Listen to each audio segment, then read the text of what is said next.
Six Gun Productions. New media, new rules.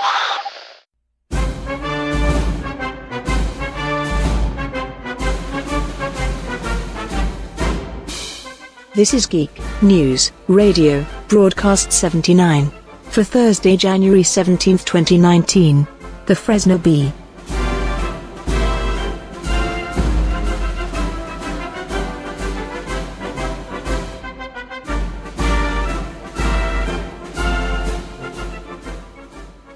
You're listening to Geek News Radio, episode 79. I'm Fab in Hamburg.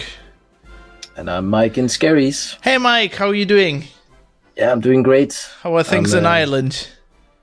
Ireland is great. We have fairly mild weather. All the plants are sprouting already, and the world has gone mad. But apart from that, we'll talk about that. First episode for the year. Took me a while to get. Very honored. GNR going. Yes, thanks for being on here. This was kind of your idea, right? We're going to do the journalism special today. I'd say it was more a spin-off from several conversations we've had. Yeah, right. And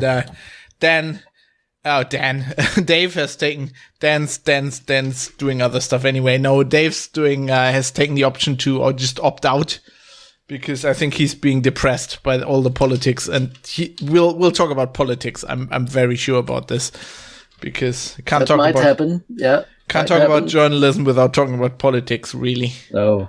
And we don't want Dave to do another Twitter suicide, you know. Yeah, no. Let's try not. Let's try keep that at the minimum.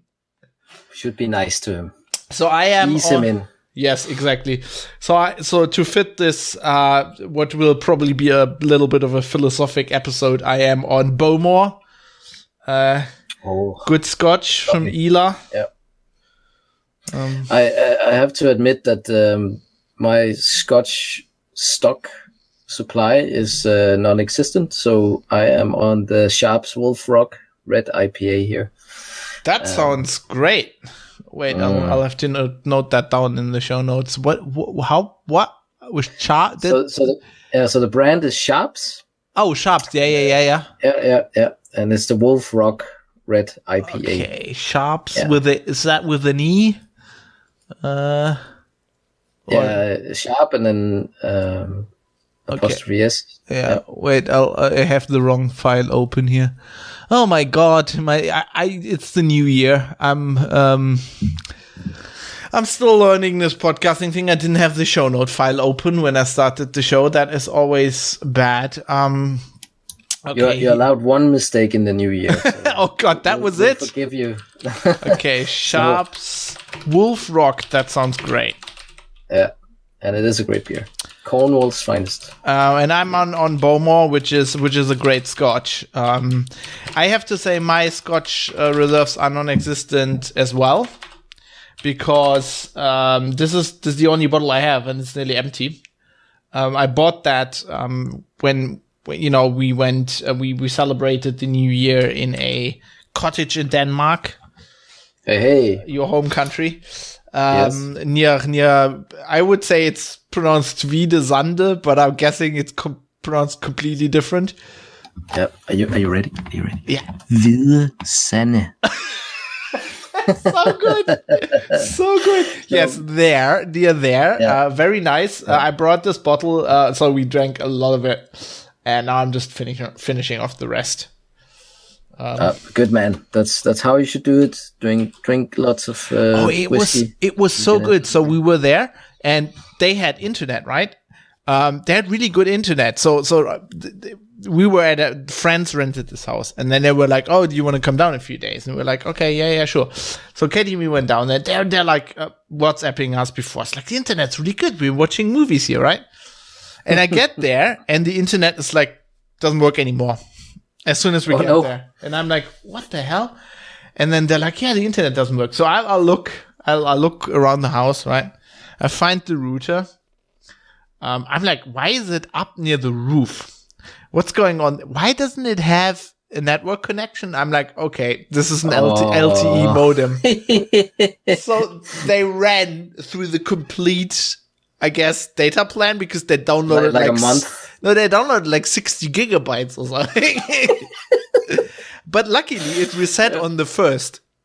Oh wow! Okay, but that's the thing lucky, is, yeah. I actually kind of liked it like without internet because I was just having fun. Like just I had all my magic cards with me. I was like ordering my magic cards, cataloging them, reading, a drawing on my new tablet. It was really nice. I actually really liked it. And then we had there was a storm, right? There was that storm that came across the North Sea, and we actually had both for 11. And we were directly on the North Sea. It was like really amazing. Like that one day when the storm was in full effect, we tried to walk on the beach and we nearly turned around because you couldn't walk through the dunes because you were like sand blasted. And I'm like, I have to take a picture of the storm. I have to get there, but it's like you couldn't stand. It was really amazing. Yeah. I haven't been there that many times, but I've tried that actually. Yeah, where it's like you lean up against the wind and basically you're nearly just being held up. Really nice up there, I gotta say. Yeah, it's a cool part of the country. Yeah, definitely. So before we get into that politics stuff, I wanted to talk a bit about Distant Worlds 2 and Elite. Unless I didn't want to interrupt you, did you do anything for the New Year's? Is anything to report? No, as you know, we were in France and Switzerland for. Christmas, yes, you said that, yes. So the storm, I kind of missed that because obviously I was further south. And you're lucky though that you got out of that because there's no massive snow and everybody's stuck there, right? Yeah, it looks like we could have had a bit of an issue there, but although the people renting out that chalet that we went to, they had like one of those tracked vehicles. Oh, like, yeah. Oh, wow. Like a tank. Yeah, so we would have been able to go up and down, but as it turned out, the owner was able to drive us in her Jeep, with big tires on. So, yeah. Cool. And New Year's was up in Northern Ireland with my wife's family, so it was relaxed. Sounds good. Yeah. So when I got back, I was so I had signed up to Distant Worlds like sometime last year. So Distant Worlds 2 is I'm gonna put in the show notes. I'm gonna put a blog post. I wrote a blog post about this. So it's the biggest play event in Elite Dangerous history so far. I remember now, actually. It's very exciting, huge caravan of people, isn't it? Right. Yeah. So the first Distant World expedition took place like 2 years or 3 years ago, I think, 2016, and they went to Beagle Point, which is right pretty much on the other side of the galaxy from where Earth is. It's past Sagittarius A star, like in the center of the galaxy, and then you go that way again, like that far again. And so they're going there again, and then another route back, which is really cool because it's basically into what in Star Trek is the Delta Quadrant, and then pretty much the way the Voyager took back through the Delta Quadrant, which is pretty cool. So it's 8 months if you want to do the whole round trip. And 200,000 light years, which in a ship like mine, which has about a little bit under 40 light years jump range, means about 3 to 4 hours a week of just flying. That's amazing. I'm going to try to keep up. I don't know how. This all depends on how much work I have, which I can't really, because I'm doing freelancing this year now, and I can't really yet say how much. It's hard to say. So is that 8 months real time, Fab? Yeah, 8 months real time. Yeah. So how it works is they always have a waypoint for a week, right? Mm-hmm. And then you will you have the whole week to get there. So now there's a waypoint set, and you have the whole week to get there. And then so people meet there over the weekend at the waypoint, and they hang out together. And then on Sunday they set out. Sunday they announce the next waypoint, and everybody heads back out. So it's, so you can take it on your own pace, right? And they will have between waypoints, they will have sightseeing spots, that have nice vistas and stuff to see, but you don't have to go there. It's optional. Yeah. Okay. So what you're saying is you do it in less than 8 months, but their itinerary is 8 months of. Well, you can't really, because they're always telling you the waypoint. Like it'll take 4 months there and 4 months back. I mean, you could go to Beagle Point and then fly a different route back, I guess. And they always tell you waypoint, and then you have the week to fly there, which for me is like 3 to 4 hours real time, like flying a week. Yeah, pretty much. Yeah, that's a great idea. Yeah, it worked really well for the first Distant Worlds, and this is huge, right? This is almost 13,000 people have signed up to this, and that's amazing. Yeah, and the system where it started yesterday, as we record this yesterday, had over 10,000. You know how you have the traffic reports in Elite Dangerous? Had over 10,000 ships go through in those 24 hours.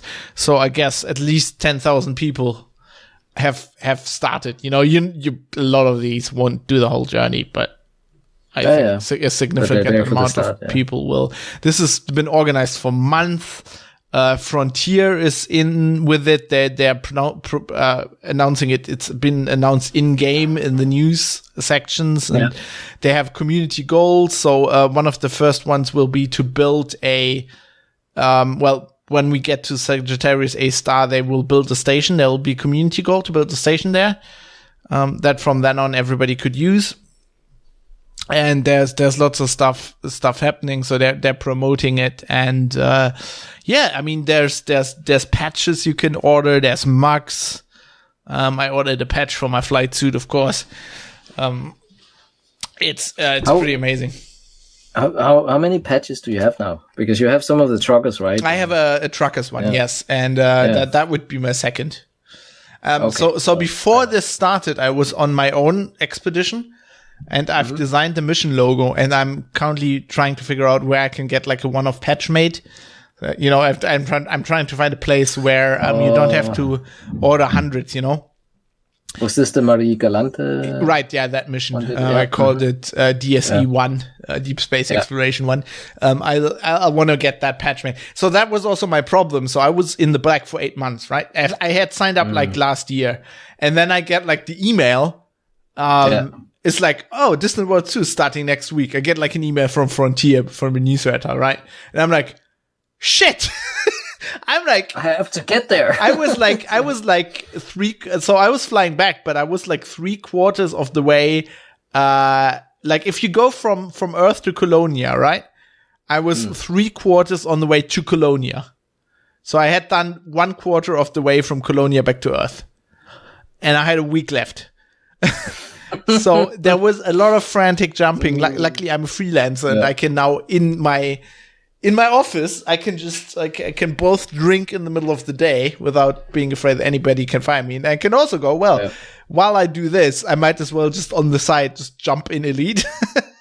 And I made it actually. Yep. Sorry. Yep. Go on. No, that's what I was saying. That as you're talking about it, I'm like, I haven't been in Elite for a while, and I'm out in the dark somewhere. I'm out exploring, right? Yeah. And I've just gone like, I actually can't remember where I'm at and how long it took me to get there, and if I'll still log in, But anyway. Yeah. So I made it back in time, but then I was like, okay, I really need one of those Guardian frameshift boosts. I bought a new ship. I bought one of the new ships, a Great Phantom. I made so much money on that exploration mission that I could like easily afford that, kitted it out. I didn't have time to do any engineering, but then I was like, I really want one of those Guardian frameshift boosters. And like on Sunday, on the day the expedition started, I was flying like in a shitty ship. I did like 70 jumps to like the Guardian side, then tried to solve the riddle, couldn't. Then two guys, Igwig and Reamed from our Discord, helped me out. They jumped there, helped me out. We solved it all, but then there's like these focus crystals you need to get, and you get them off ship salvage, and you can't buy them. But I'd been out in the black for like 8 months or more. I didn't have any of those. And I was like, oh shit, I can't have them. So I did 70 jumps back, quickly changed the ship and then immediately flew to the thing, and I made it just in time. Like, you know, I was there 20 minutes or 15 minutes before the expedition left in my new ship, sitting there, and then I just, you know, live streamed that for a bit, and that was really cool. And then of course the servers crashed. Because I saw that actually. Yeah. Everybody decided on a whim. Apparently, I didn't know this. I wasn't reading that the FleetCom chat. I was like, so everybody decided to jump into one system, and they all crashed. I jumped into another system. I was told later by people watching the stream that I had just jumped into another system, and I could keep going. Like the hyperspace jumps took like 20 times as long as normal, but I could keep jumping for about an hour, and then it kicked me out of the game. But I had a very nice live stream. I just tuned in. So there's a private group called FleetCom where like you had to just apply and, you know, lock your ship, and then you can be part of the official expedition. And they have a Discord. It's like a Discord group, and they had like a chat, and I just tuned into the chat during the stream. It's like everybody just panicking. The servers are down. It's like, I'm gonna go down to the pub now. The bar at the end of the ship. Yeah, this is like my little stash. Anybody else in the Winchester area? Because I'm gonna go down to the pub. Let's just meet. But that's what I'm thinking, that these kind of events you can actually get to meet people, can't you? You know, you'll I mean, get some. It's really cool. It's like you actually. I usually play in solo. And I do just bounty hunting or exploring or whatever. But it's cool to be part of like such a group, and then actually see other ships when you're at the waypoint. I mean, there's still instances, right? Even with I'm like in a FleetCom private group, but there's still instances. On my stream, you see about 30 people leaving that system, even though it was like probably 8,000 all in all. Yep. But it is still cool, like having other people there. You know, they're doing the same thing you're doing and stuff. And as far as I can tell, Frontier actually is really working on the server. So for the American launch, which was a few hours later because of time zones and stuff, apparently the servers didn't crash. Although the European group was a lot bigger, I think. But we are cautiously optimistic that the game won't crash now every Sunday, because you know, every Sunday is the same thing again. It's like everybody leaving the waypoint. Yeah. Maybe not jump into the same system, all of them. That might help. I mean, I guess it's an okay stress test for Frontier. Yeah, for them. It's like, you know, a new beta. I guess that's a lot of people, actually. I mean, how many people do they think are sort of playing on a regular basis at the moment? I mean, yesterday when this launch was definitely a record. I mean, there must have been like 8,000 people or so at the same time. I think that is for Elite. That's definitely a record. I don't think they have. We could probably look this up on Steam, right? Let me see. Steam. Yeah, because obviously now I'm getting an insight into Fortnite through my son. Oh God, no! It's like, oh my God, 4 times there's like 1 million more people online. That's the thing, because obviously Fortnite is like massively popular and you know, played to death at any time, at any point in the world. You know, there'll be X amount of 100,000s of people on. But you know, as I said, I haven't played Elite for a long time. Okay, I got this from Steam charts now. So in the last 30 days, average players online 7,900, peak 13,822. So that was Sunday, probably. Yeah, so that is in the last 30 days. If you look at November, average players is 3,400. And peak players is 6,000. Although there was 14,000 peak in March 2018. That seems. Okay. There was 18,000 in November 2015. Yeah, so around that. I mean, it's nothing compared to Fortnite. But also, like, the problem they have is a game is built in a certain way. and the engine's built in a certain way. And this game is definitely not built to deal with that many continuous players jumping into the same system or whatnot.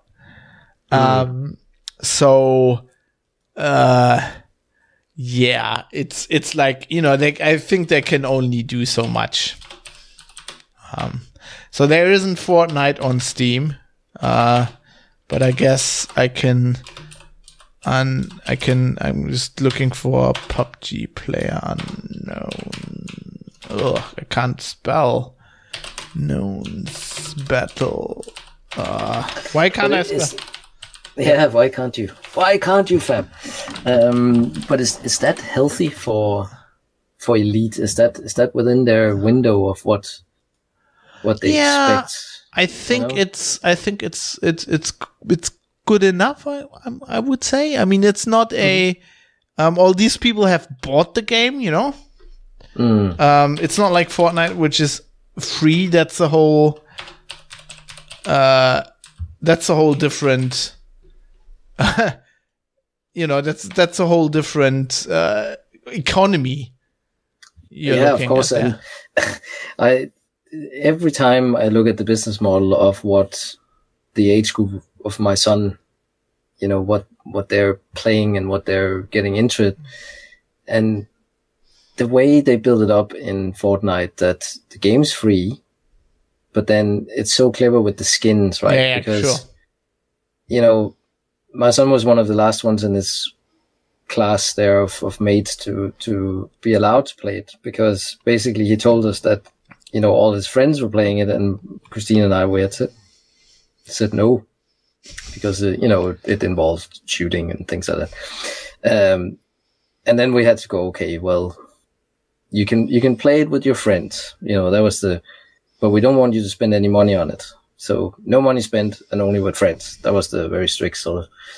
But then, of course, once he gets into the game and he starts playing with his friends, then it's like, but I look like a noob, because they only have the 4 standard skins or whatever, if you don't buy them. Yep. So it's so clever, and we just get sucked into it, and at a certain point you just give up. You just can't fight it. Yeah. So just to compare, so Fortnite is massively more popular than PUBG, right? But it's not on Steam, so I can't compare this on Steam Spy. But just to compare, a normal Sunday night peak for Elite Dangerous is 4,900 players. Player Unknown's Battlegrounds is 975,000. So just to put that in perspective, and Player Unknown's Battlegrounds is also a sold game. But Elite is, I think they're healthy. I think they wouldn't be around for that long if they weren't. You gotta understand that Frontier is a relatively small company. I'm always amazed what they've just managed to just accomplish with Elite. If you see it, the size of the company, and I think for them it's good. And I mean, they get money as well from skins and stuff, They have people like me. I have kickstarted this game. Yeah. So I get like lifetime updates, but it's like, you don't want to know how many skins and cockpit voice assistant voices and bobbleheads I've bought. At some point, you're like a space trucker, aren't you? You like bobbleheads and the lights and definitely. Like and then at some point, I bought a second account, so my main account, if it's out on a journey like this, I can still do stuff in the bubble.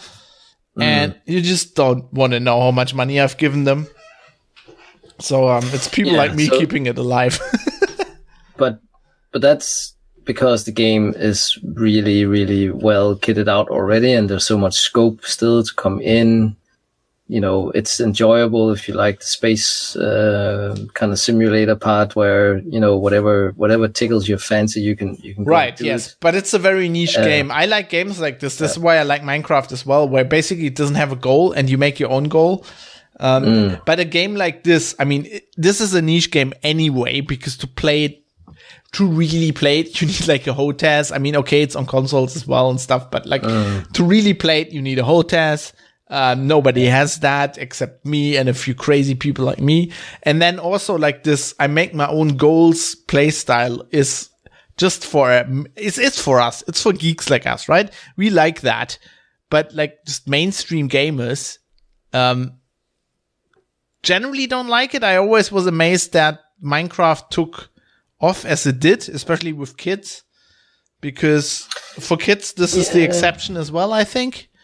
But I think it's the whole creative side of it, which is very like doing Lego or Meccano, and then that it later, that you nearly could build your own little mini computer nearly with all the way the switches were and all that. So it just hit a nerve, I think. Definitely, yeah, definitely. And I think with Elite, it's just like if you like us, if you like space geeks, right? And you've watched sci-fi, then it's just the closest thing you can get to your to play out your Starship fantasy, whatever it is. It might be smuggling in the Millennium Falcon or exploring like you're on the Enterprise. It's just the closest thing, isn't it? Yeah, totally agree. And I'm actually sitting here getting a little bit. You're getting the bug, right? I need to get back. Is what you're thinking? Yeah. I've had the 40k bug for a while now, so every time I have a spare moment where there's nothing else that I need to do or have sort of massively some kind of interest in at that point, I always default back to I completely understand. I mean, I'm defaulting to Magic whenever I do that. I mean, we're sitting here, we're talking. Actually, what I'm doing is I have a stack of Magic cards here, and I'm sorting them by color. You're touching them because I need them. I was like building decks and I just like packed them together at some point, and now I need them. I need them alphabetic and I need them ordered by color. So I'm currently while we're doing this, I'm just ordering Magic cards by color because why not? In my head, Fab, you're sitting there, you're stroking them sort of. I'm stroking them as well. Yes, I just had a foil card in my hand and I actually what I like to do is I like to smell them. Especially when I take them out of booster packs, it just sends me back to my childhood. This is kind of like Dave, who in an episode of several episodes of GNR was, I think, trimming mold lines. I was going to say doing that for a while. What popped into my head there was, could I sit? Not now, but if I was playing Elite and just doing exploring, and you're kind of, could you have your little 40k pads with your tweezers and the scraping tool and all that? And definitely. Then, you have so I'm actually when I was flying back, right? I did that long trip, right? And I mean that was just dumb. I mean it's just dumb when you just need to get somewhere quickly and do a long haul in Elite. So what you're doing is what we call is jump and honk. Or honk and jump. It's basically you jump into a system and then you just do a quick scan with, with your scanner there to like, just because it makes money basically, even though if you don't scan the system in detail. I actually the last bit of the game I did before I sort of drifted out of it again was to get better in that, and I really enjoyed the one where you sort of just you chart your path, you choose your systems that you want to get the computer to put on your path, and then there's some stuff you don't do, and then just a sense of sort of swimming along, as you say, doing the honk, see what's in there, maybe there's some interesting stuff. And then when you find an Earth planet, for example, and nobody else has found that before you, and you get your name on it. The feeling of it is so amazing. Yeah. I think we talked about it in a previous show that, I haven't done a lot, but I always then go like, well, I've done a trip to however far I did. I can't remember, 10,000 light years or whatever it was, or further. I went to Colonia actually. That's further than that, isn't it? It's 20. Oh, Colonia is, oh God, I don't know, 60,000 light years, I think. So anyway, I went to Colonia, and then I think I'm on my way back in my current save. I'm somewhere in the black. You know why you need to get back in? Because they changed exploring so much. They have a different system scanner now, and you now have the codex, which lists like it shows you the galaxy a lot better, and it lists your the stuff you have discovered much nicer. It's much nicer looking, and it's just exploring so much more fun now. It's really great. So I will have to log in soon. So I was watching because I was just doing the dumb, just like honker jump.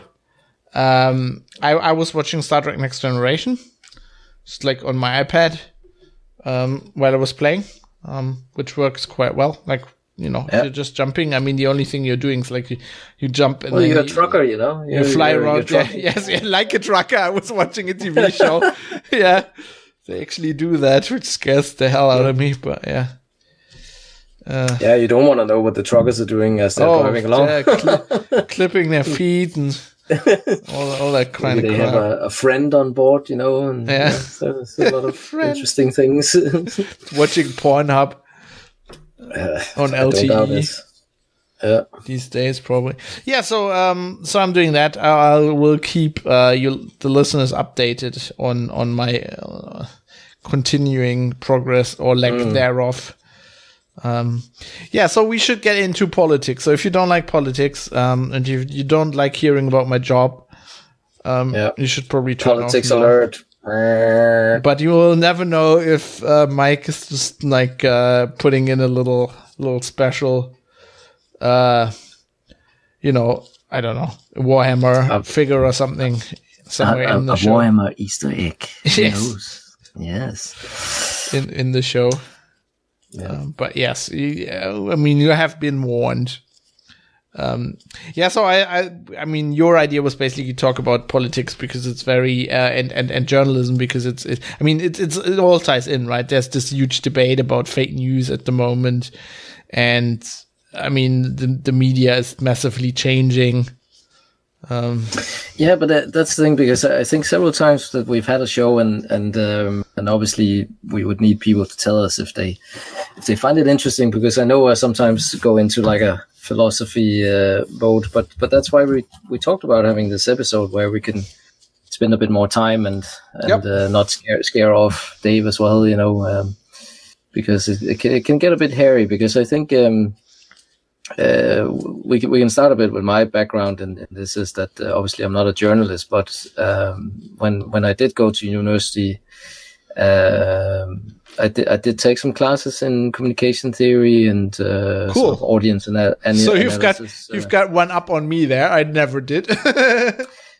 But that's the thing, because you know the really fascinating thing about journalism, as seen from a lay person's point of view when you talk about journalism, is that it's not like being a doctor or a mechanic or, you know, a chartered accountant or something like that. You know, there's no universal certificate or standard or you know, a unifying framework. We're all hacks. You know, you don't get a little plaque that says certified journalist. Well, in Germany, they have, because Germany is massively preoccupied with standardizing everything. As you might know, if you've been to Germany, it's like if you hear anybody who does like plumbing in the UK, for example, anybody can do plumbing work, right? You can just be a plumber. In Germany, you have to have your Meister, like a master. It's like it's not a degree. It's like they basically certify that you did an apprenticeship. But you have to have that to do like work in that area as an electrician or as a plumber or something like this. And so Germans are massively preoccupied with that. So with journalism, as you correctly pointed out, that never existed. Famously in Germany, so in Germany there are these job titles like I'm a plumber, and you're actually not allowed to call yourself that if you don't have that like certificate. Your letter of apprenticeship or your exactly.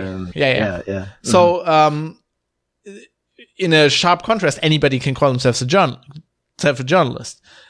So in Germany there have been moves, because Germans are, you could say, anal about these kind of things. There have been moves to do something like this. So the big publishing houses have their own journalism schools.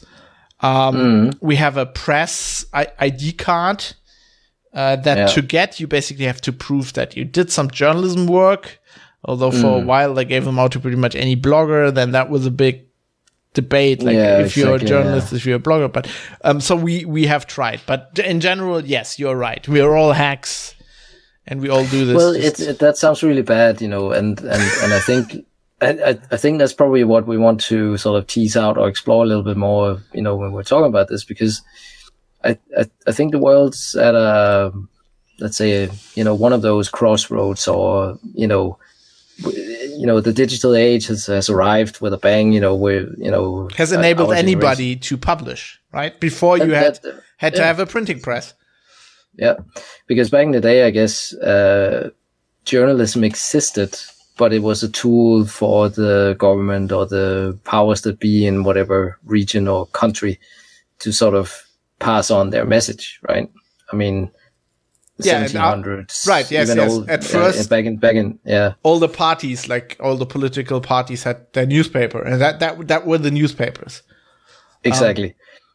And I guess then in the industrial age, early 1900s, and so it became more of a citizen product in a way. I guess that when you had trade centers, or the rise of the metropolitan areas, where you had industry and large groupings of people and so on, that it became possible to have a newspaper that wasn't sort of tied into. Somebody figured out that you could sell that. Exactly. Yeah. Which, by the way, a very good, if you haven't read it, my favorite Terry Pratchett book is called The Truth. And it's basically about exactly that. I mean, Terry Pratchett, this is a Discworld book, right? So it's kind of fantasy, but it's very funny. But it's basically about the invention of the printing press, and about the first newspaper. It's pretty much, it's like the Times in London, how that came about a little bit, and pretty much all the quotes that define. So I'm a news editor. I like doing news. I mean, we can talk about later how there are very different kinds of journalism. I like to do news, and all good definitions pretty much of what constitutes news I've read in this book. They're all from Terry Pratchett. Terry Pratchett used to be a journalist before he was a writer. I was going to say, I seem to remember that he did have a background, although he was also, what was it? Was he a nurse or something? Or teacher or something? I don't know. I think he did something else, which was I call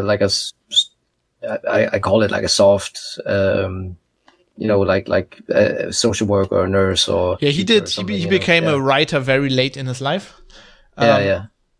But you can tell that he knows a lot about journalism from this book. So if you go to my Twitter page, I have a quote from this book in my Twitter profile, which is news is what someone somewhere doesn't want you to put in the paper, which is one of the most concise descriptions of what is actually news, and very true, I think.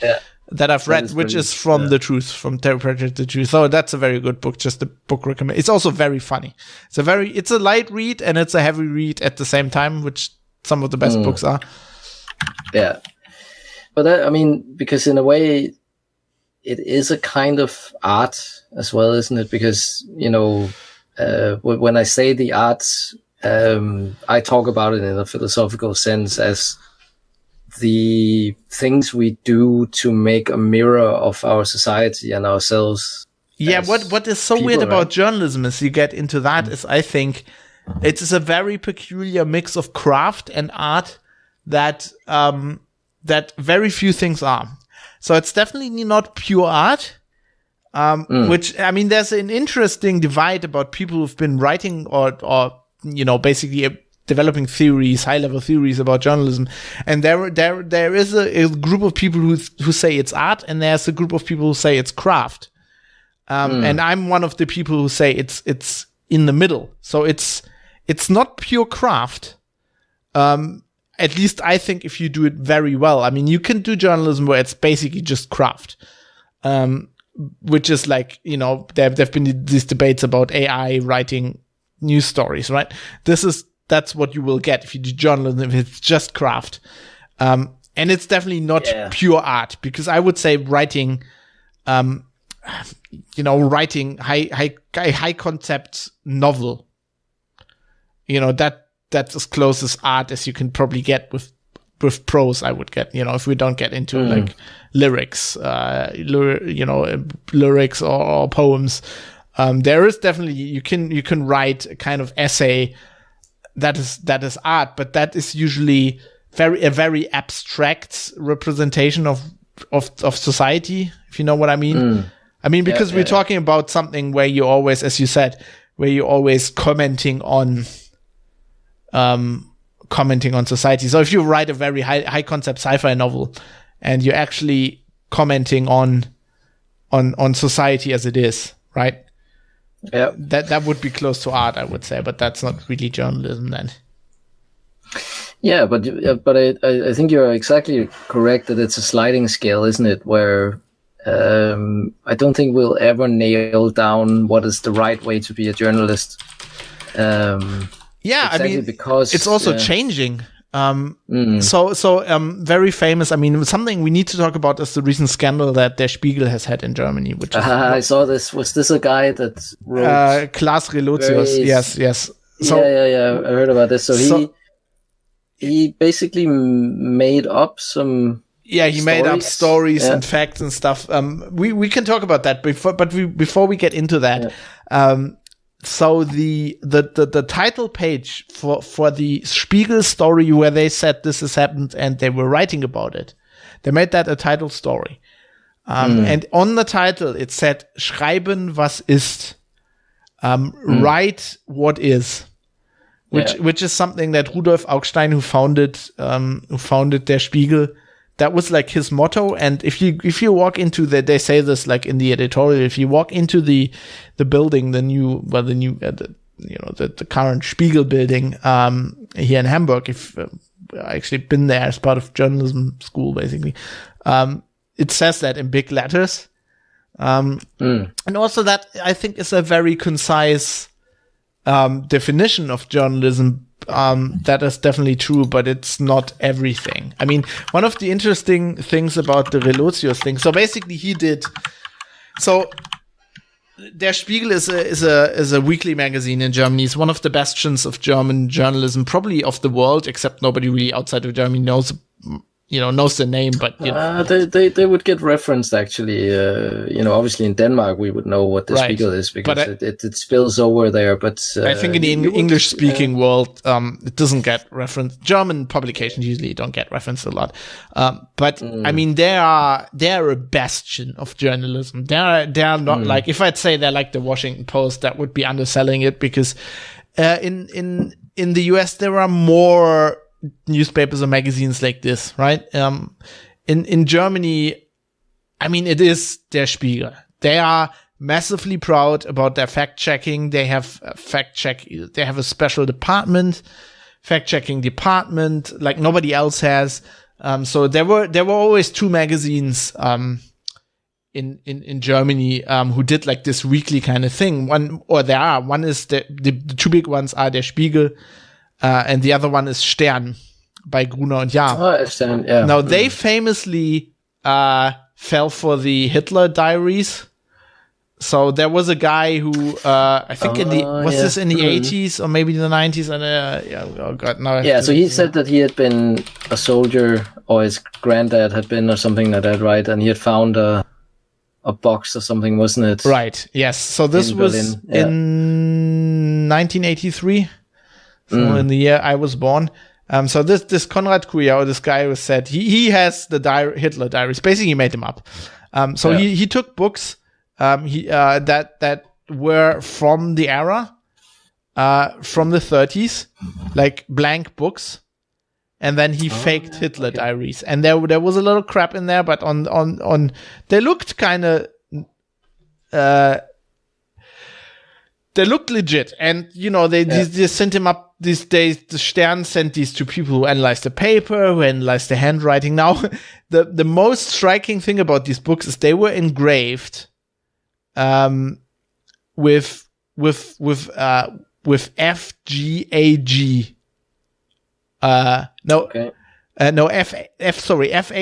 FHAH on the cover.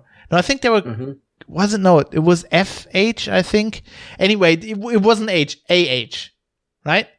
And also the font was like English block letters, like not German Fraktur. So that was the first thing. And also Hitler hated Gothic type. I mean, anyway, the Stern fell for this, and this is one of the big blemishes in their history. Spiegel always very proud that this wouldn't have happened to them. Now with Relotius, that is kind of their Hitler Diaries moment. Yeah. So it turns out there was a freelance author who wrote for a lot of German magazines, also wrote for Der Spiegel. Der Spiegel likes to do these, what's actually the English word for this? In German, it's called a Reportage. It's the same in Danish. So I think that you could call it a report. Yeah, it's what, let me see if there's a better word for that. I'm just looking this up. Because I think they say that. So do you call them correspondents, the people who travel out in the world? Yeah. And they do a reportage. Well, it says report, or like, it's like a special German word. It means like, it differs from writing just a normal report by basically doing storytelling. And what the Spiegel likes to do is, storytelling. So they have this intro, which I hate, which you learn at journalism school, and it's like this, oh man, it's okay. So Relotius like to do this, and people, when this all happened, people said this is the problem. These kind of reports are the problem for the Spiegel. They're not writing facts, they're writing this stuff. And there was the joke: if you ask a Spiegel editor, a writer, what is the time, he will answer with, clouds hung heavy in the air. It was raining. The light slanted down on his pocket watch, which was chafing his skin. He slowly turned his hand around. It was 8:25. Right? That kind of writing. And Relotius really was good at that. Now it turns out that he made up a lot of things. So he wrote a story. I never read many of his stories, but I can remember one because the Spiegel was obviously did a story on this, and they wrote about all the stuff. They in much detail wrote about what stories he wrote, what is probably fake, what they know is fake. And one of them was he was saying he talked to a guy in Guantanamo. And one of the details was that they would just, in the middle of the night, turn on the lights in his cell and play Born in the USA by Bruce Springsteen. Which, if you know me, that always chafed with me. And I always thought, man, if Bruce reads that, he'll hate that. Because there's such an interesting history with that song, and he has so much wrong was done with this song, and this is so bad. Yeah. And it turned... sorry, go on. Yep. Yeah, because it really doesn't mean what most people think. Yeah, it's an anti-war song, and to use it to torment and to torture people in a prisoners of war, whatever, that would be just, that would hurt him very much. Anyway, so so it turns out the Spiegel says, so whenever Relotius was writing about music, he was admitting that he made that up. And he made much more up, like he didn't have access to the guy in Guantanamo. He made up a lot of things. And so the big scandal was that the Spiegel, who is very proud of their fact-checking department, didn't check this. I mean, they wrote a story about some Midwestern. He traveled there. He traveled to some Midwestern town in the US, right? And then just like he made up people, he made up interviews, and he basically was saying, he basically was admitting that he did this because, I mean, the worst thing if you're that kind of a correspondent is you go somewhere and they pay for your trip, right? And it costs a lot of money. You're going to Syria or whatever, and then you don't have a story.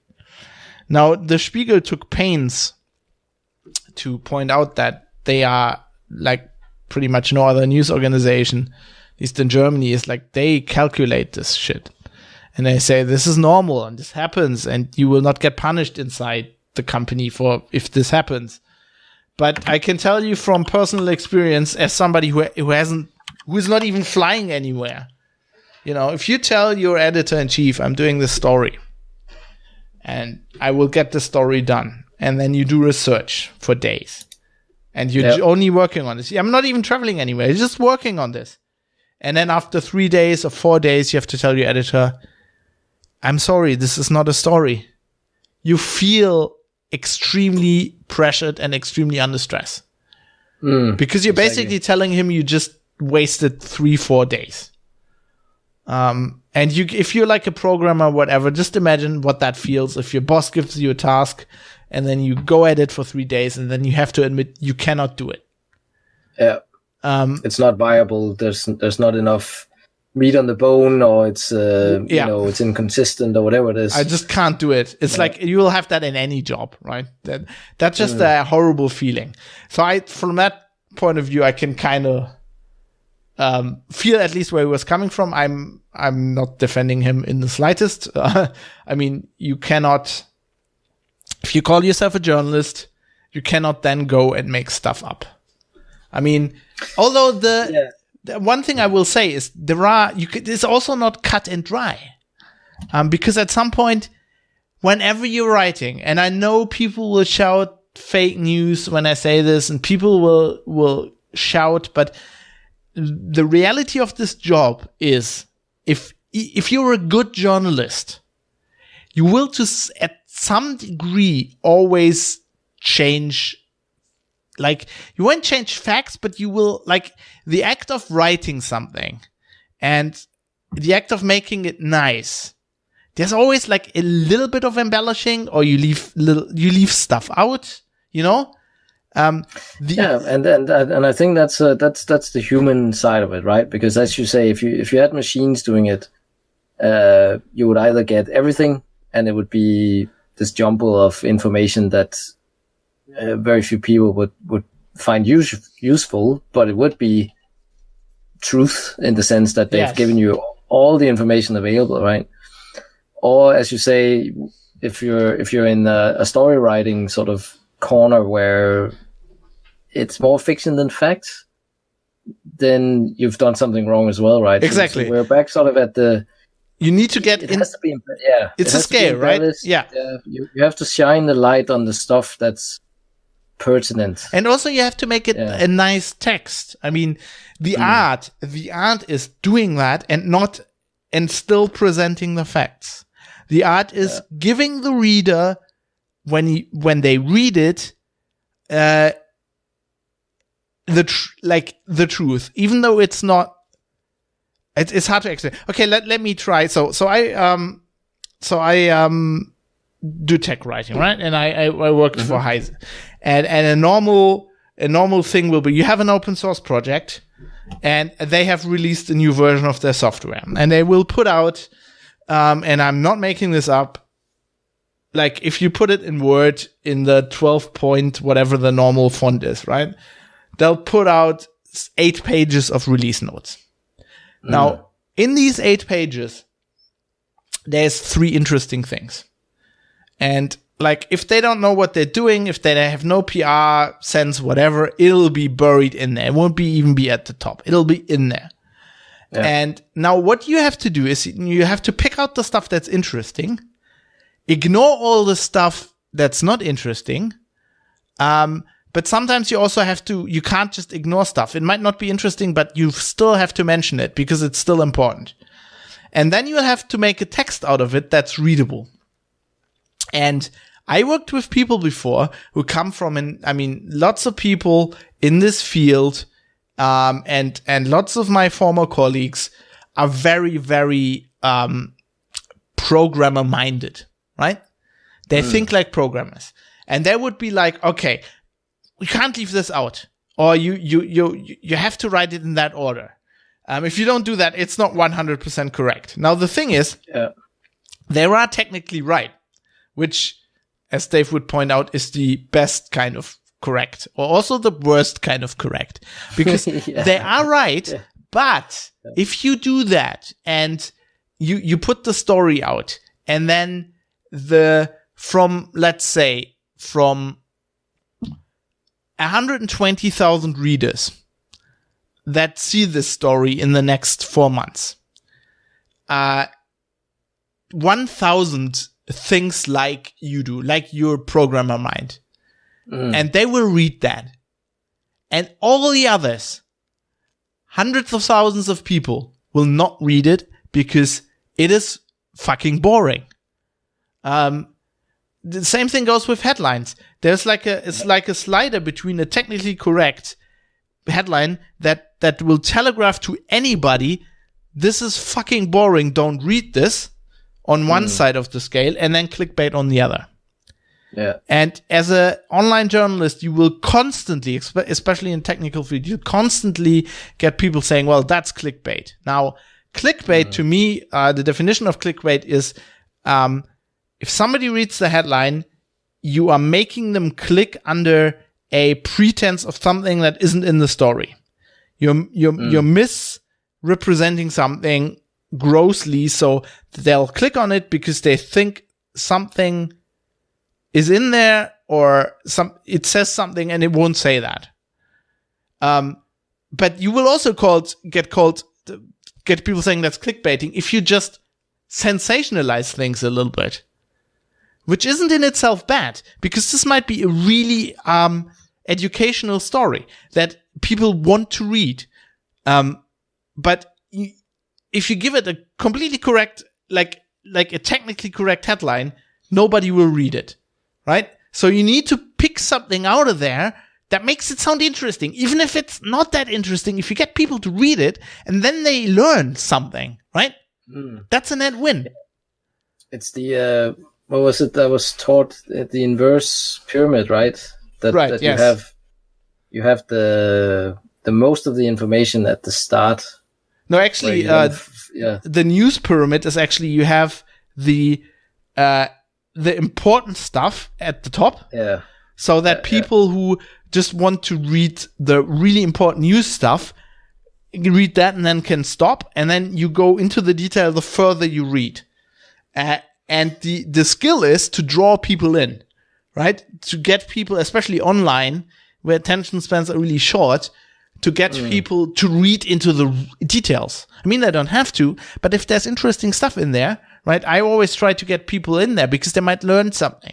Now, the thing is, you write a lot of stuff and this doesn't always work. Sometimes you do it wrong. Sometimes you over-sensationalize. It happens.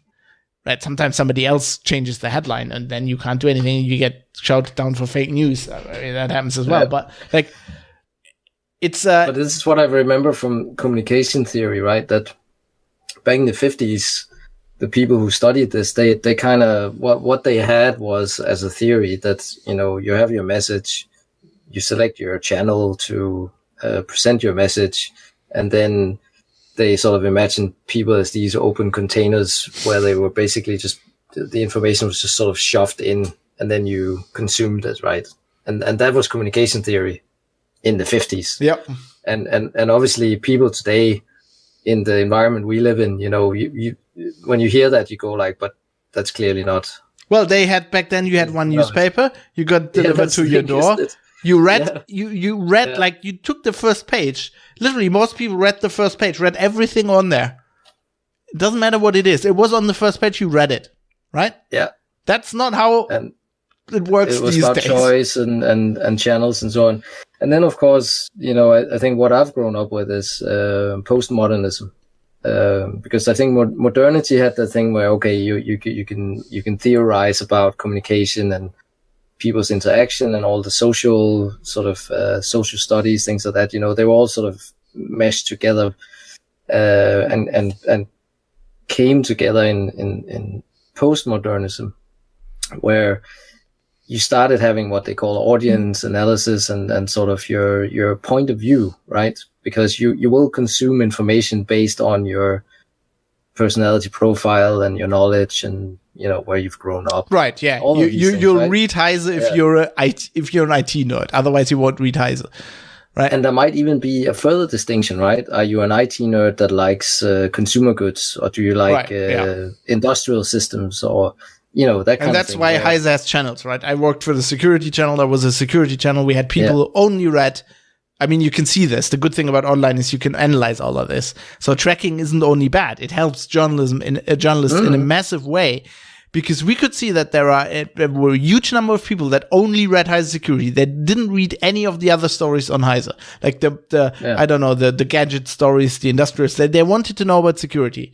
So we made sure that when you go to that channel, that the stuff is in there is targeted at the people who want to read that, right? So you can target people. And that's incredibly valuable, isn't it? Because it's kind of a feedback system where, you're trying to improve your product, for want of a better word, right? Because that's what it is, right? You pick, as you say, you pick out what you think is interesting to this group of people. But again, communication theory, as it evolved, is, I remember what I studied was, I think I've talked about it before, the systems theory, right? Where I think it was a German guy called Luhmann, actually. I don't know if you've heard of him, but I've he was heard very the name, much, yeah. Yeah, he wrote Soziale Systeme, I think it was called, or, Niklas Luhmann? Niklas Luhmann, that's the guy, yeah. He was really interesting because he sort of took sociologist. He was kind of a polyglot, he had a lot of interest in different sort of areas of knowledge. And he combined it into this where he said, okay, the first thing you have to know is that you will always have a certain angle at how you view the world, and you will have a blind spot as well. Yeah. So no matter where you twist and turn yourself, you will always have a blind spot, and there will always be something that you don't understand or won't know about. That is very important. That is something I hadn't read his stuff, but I've always believed that. Yes. Yeah. So if you imagine I think the best way I sort of understood it was that if as we're sitting now, right, I'm passing on information and talking and so on, and it sort of goes into a cloud, and then you will sort of pick into that cloud and take from it what you see with your lens. Yeah. But already at that point, what I have passed on is slightly different. I filtered it, yeah. It's filtered, right? So that thing in between was basically, all the combinations of social systems and backgrounds and levels of knowledge and all of these, and it's a thick book and it's very, very difficult. I don't pretend that I understand everything in it, but there's a lot of really interesting philosophical parts to it. What I feel really, how I understand this part with the blind spot is, right, I've always thought, and even before I was a journalist, if you listen to old episodes of Linux Outlaws, when I was a student and I didn't see Linux Outlaws as journalism, I was just doing entertainment. That was what I was thinking. These days, I'm thinking that was Linux Outlaws was the start of my journalism career. But like I always fought tooth and nail against people who think journalism has to be objective and impartial. And my point was always, or is that, should be that. My point is, yes, it should be that, but that is an ideal that you can never attain because you are, whatever you do, and I guess I got a little bit, my mother did a little bit of psychology, so she did like training with people. She was like in HR. And before that, she was a teacher, and she did I did some communication theory through her. She taught me a lot of stuff. And, so the thing I always understood is like, everybody's objective. And you're trying to make, it's subjective. And you're trying to write, as a journalist, you're trying to write an objective piece, but you can't. But you can try to get as close as possible. And to do that, you need to understand what your biases are. So I know I'm a tech nerd. I know my blind spot is, my big blind spot is, I don't understand how, quote unquote, normal people down on the street, the people I meet in the subway, right? How those people view and use technology. I have tried for a decade, ever since I've been doing this stuff, I've tried to put myself in their shoes. I've tried to read stuff that normal nerds, geeks wouldn't read. And I've always tried to fight against filter bubbles and social networks and just so I know I'm a another example would be, I know politically speaking, I am. Okay, my parents were all social democrats. I identify as a social democrat, but I would be like a right-wing social democrat, right? I know I'm not left. I think that's fair enough because, but the great thing, having gone to know you and Dave, is that we're obviously different people from political spectrums, I think, but it's not a problem because. Right. Yeah. So what I'm trying to do is, I know that I'm like middle. I'm not right. I'm not right. But I'm like, as far as social democrats in Germany go, I would be like the right wing of the SPD party, right? That's basically where I'm relatively conservative. I'm more conservative than my parents. So I know that. Soft conservative. Yeah, probably. I know that. Yeah. And I will go out of my way in social networks and stuff. I subscribe to people who are pretty left. I also subscribe to people who are right. I try to absorb all of that because I know that that's my blind spot, and I know that I need to constantly expose myself to people from that political spectrum to inform my opinion, to see other opinions, because otherwise you just as a normal person, as somebody who consumes media.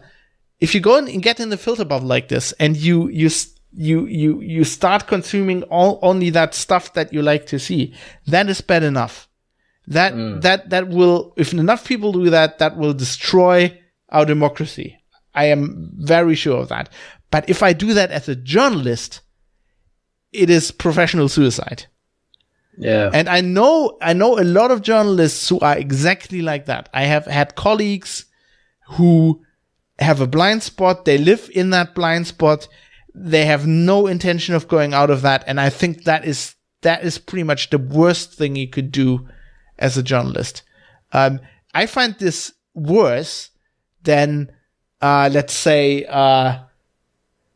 some people who do, they're like these, I don't know, old right people who get into that corner because they do that cynically, right? They do that. It's like a Machiavellian thing, right? They probably don't believe all the stuff they're telling there, like conspiracy theories, YouTube or whatever. Yeah, but it's a strategy to unsettle the opponent. But they are aware of that. Yeah. To me, the journalists who have their bias, and I mean, we can get in a political discussion about this, but we don't need to.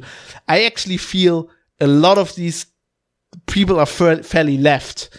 They are in a certain, or I get exposed to them. Maybe, I don't know. See, that's another bias. That could be another bias. But I know people. I follow people on social media who are relatively left, who are in this rut, and that's some of them are journalists, and they fall for it, and they don't know it. That's the worst thing. And you can tell them, and they won't. They think you're like, if you tell them, they'll treat you like you're a Nazi. Well, it's very interesting you say that because as I was sort of feeding my mind a bit for this podcast, I was looking at Mother Jones, if you know. Yep. It's like a magazine, right? It's a relatively progressive feminist, I would say. I think what they try to label themselves as not beholden to any particular cause or political party, but they're sort of independent, and they rely on small donations from individuals rather than from organizations to make. So that's their spiel anyway, that they want to be based on, no organizational bias, but more that individuals fuel their journalism. But the CEO, Monica Bauerlein, wrote in the first issue of this year, "Why does the press keep helping Trump?" And underneath it says, "It's time to stop enabling." So I think that's in line with what we're saying here, that the press is beginning to, on a broad scale, I think, waking up to the fact that they have been microphone holders for a lot of people that have weaponized sort of modern let's say media coverage, right? Whatever it is, TV and newspapers and so on. And she gives some examples here of, they're in Fresno. So it's the territory of Devin Nunes, the Republican congressman who's quite clearly a Trump, agent. He does the bidding of the president. And he got into a bit of a fight with the Fresno Bee, which is the newspaper there in. That's an awesome name. Yeah. So basically, he sort of directly targeted the newspaper with. They called it like the bee. Sorry. Yeah. So they were investigating him, some of his sort of more shady dealings and corruption and misuse of power, things like that. But they're seeing now that sort of local newspapers like that or regional ones in the US that are, maybe not like the huge mainstream media, but the sort of mid-level ones, they're also being attacked and not to sort of do small scale stuff, but basically to destroy that kind of level of journalism, to remove it as an obstacle. Yeah, I think that's the way they see it, right? You have to that's a very interesting line, because on one side as a newspaper, you always had editorials. There always been political newspapers. I mean, from the time when the US didn't exist, right? The time we were talking about when in Europe all the political parties had the newspapers and there were the newspapers, right? You always had political messages, and then even when the newspapers went commercial and went independent, you always had they always took a political stance, and you always have newspapers that are rather left or rather conservative. Any country has this, right? In Germany, it's the Süddeutsche Zeitung is rather left, and the FAZ is more on the conservative end, right? In the UK, you have the Guardian, who would be considered more left, I would say, and then on the conservative end, you have the Times, right? And you always have this, but the problem is that has always been there, but like it has to be weighted. Like in any newspaper, you'll have different political people, and if the editor-in-chief writes an editorial, you should have. Next week or on another page, you should have another editor. Like if it's a left newspaper and you have a left editorial there, you should have another guy who sees things differently also write an editorial, right? You should balance that. You can't just put it to one side. And even with somebody as I think, is that my phone that's vibrating? No, sorry, it's my phone on the desk here. It sounds you're good, so good audio quality on my end that I couldn't tell it apart. So you never know. Like you could, like even with an issue like that, even if you need to balance it, you can't just go Trump is evil. And a big issue I've been having with German newspapers, I have two issues when it comes to Trump. First of all, I think they're over-reporting U.S. politics heavily. Because people want to read it, because it's social, it's sensationalism, not socialism. But I mean, there are reasons for that, but they're overdoing it, because actually we're in fucking Germany. I don't need to read any fucking fart the American president does on Twitter, because it doesn't fucking affect me. Unless he's like firing the nukes, it doesn't fucking, like Merkel is doing enough interesting stuff that they should report on that. So that's my one issue. And the other issue is they're all completely against Trump. There's not one guy, like there are probably journalists who are not completely against Trump, but I think they can't write editorials or stories because they would just probably get fired. I don't know. And that is a climate that is very dangerous. And I think I agree with the oversaturation about it, because I think part of it is that's exactly what Trump and his administration want, because then they can control the narrative away from things that they don't want printed, as you said in the beginning of the show, right? That there's usually something else going on which they want to deflect from. And the other side is that they've also realized that the press is actually very bad at calling a shovel when something's a lie, right? If it's an outright bold-faced lie, in America they haven't really, they call it inaccuracies or something like it's anything else than a lie. Right? Well, the problem is that you're not supposed to say it's a lie. But this is the discussion, Fab, right? Because I think we're moving into that territory where a modern society that's met with this kind of political force, because it's not just in the US, it's also in Europe, right? In France and Hungary, Italy, Brazil, that type of right-wing, hardline, fake news, let's control the stream of information and also put stuff out that's not concurrent with what's actually real. Propaganda. I.e. a lie. Propaganda. What do you do with it? Because the relentless avalanche of propaganda at a certain point begins to shift your equilibrium in society, right? I have Which two is answers. what you want to maintain. Yeah, I have two answers to that. So you're not supposed to say that's a lie, because in the modern sense of journalism from the 70s and the 60s, the 70s and the 80s, Walter Cronkite, in Germany, Augstein, people like that, the stuff that's been taught to you, you're not supposed to take sides and saying that a politician said something that's saying it's a lie is not a statement of fact. It is also a statement of it's weighing it, right? So what you're supposed to say, it's not the president of the United States said this, it's a lie. What you're supposed to say, it is not true. Or you could weigh it. You could say it's obviously not true because this. Now, I think journalism has gotten worse in the last decades. And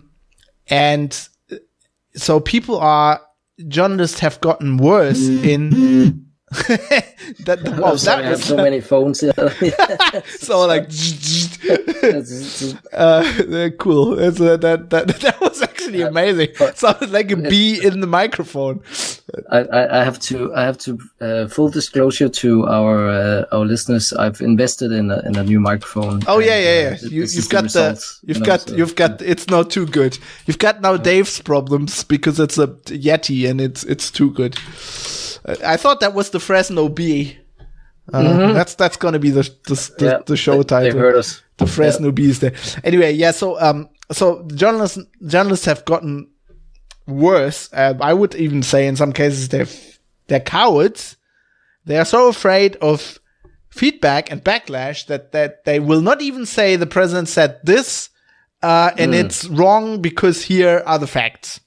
Because they were afraid that they might have researched it wrong, which is something you got to learn as a journalist as well, especially as a news journalist. There's a German saying, Mut zur Lücke, be not afraid of the gap.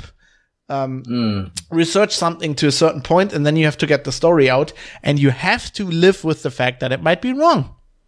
Like even the Spiegel documentation team, fact-checking team everybody makes mistakes and people will shout at you. But, that's something else we need to talk about later. That's, I have a huge stick about just feedback and journalists and comments and stuff like that. But not to get into that, I think people have gotten bad at that. Now, you are right. This is situation.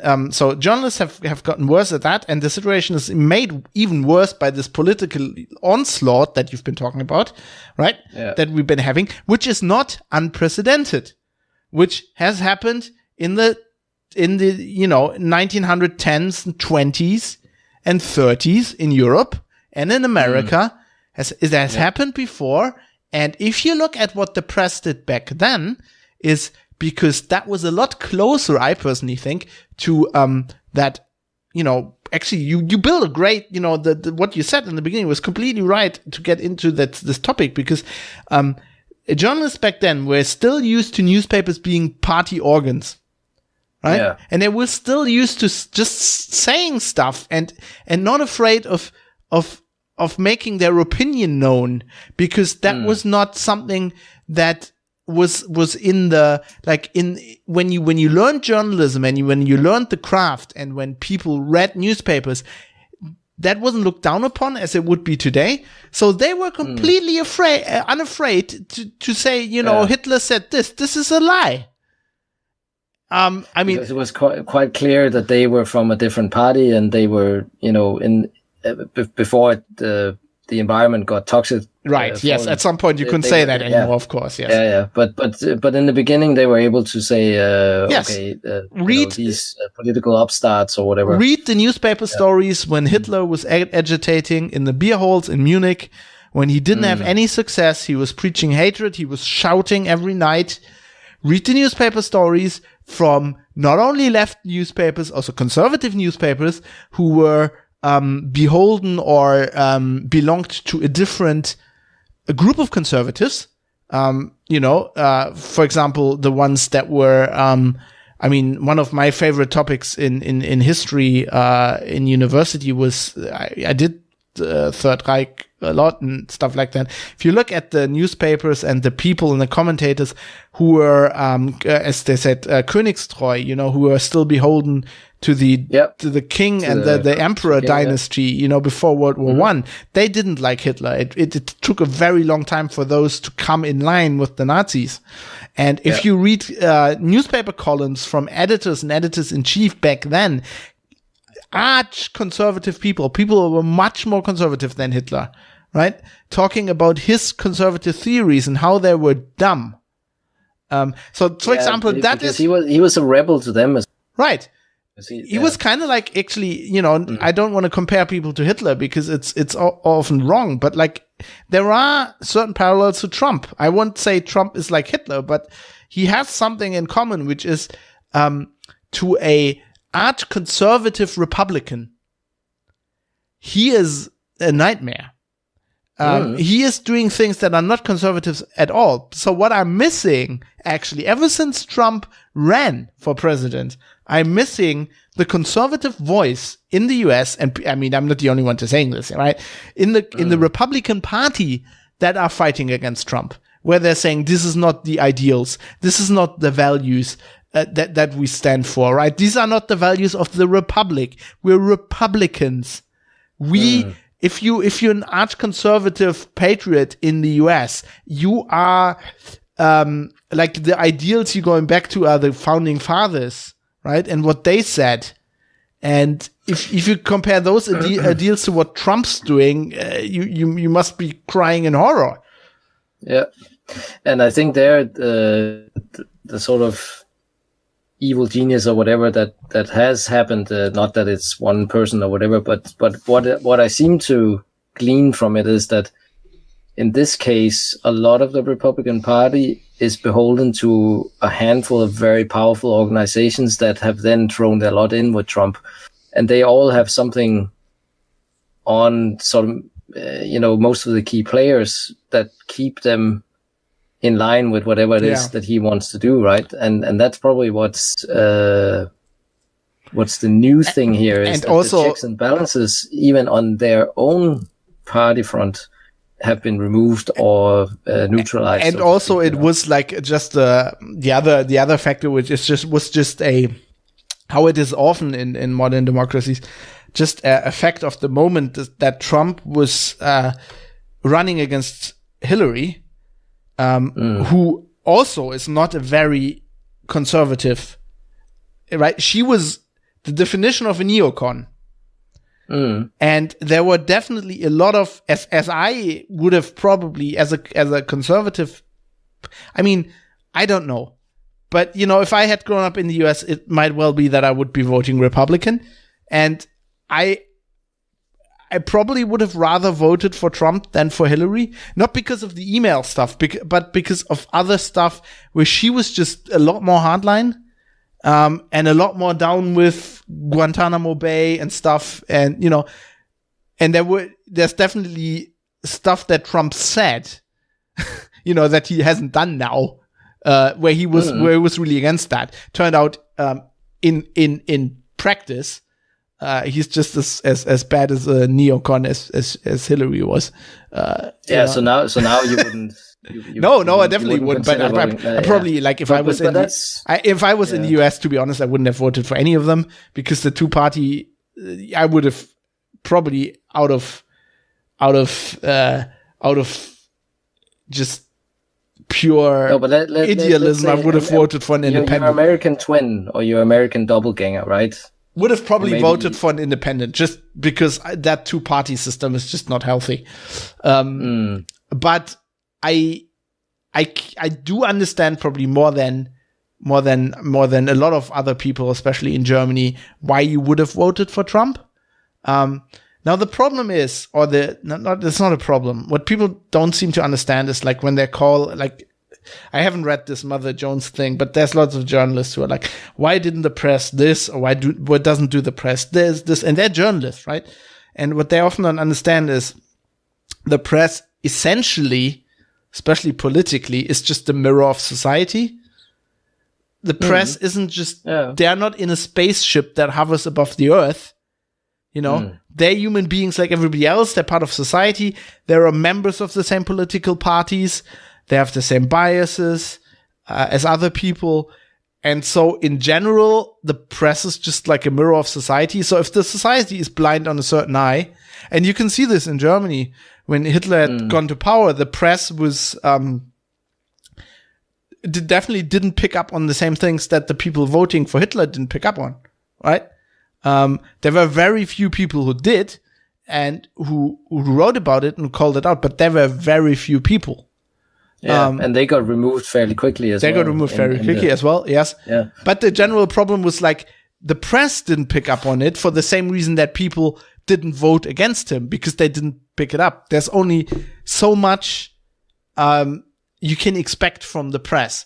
Because the other thing is, the press is, especially today, and this is much amplified in the modern age, because you have to understand, before the internet, what you did as a journalist is you wrote stuff down, then that got printed, that got put out, and then you never heard anything about it. You got a letter once in a while, and that was it.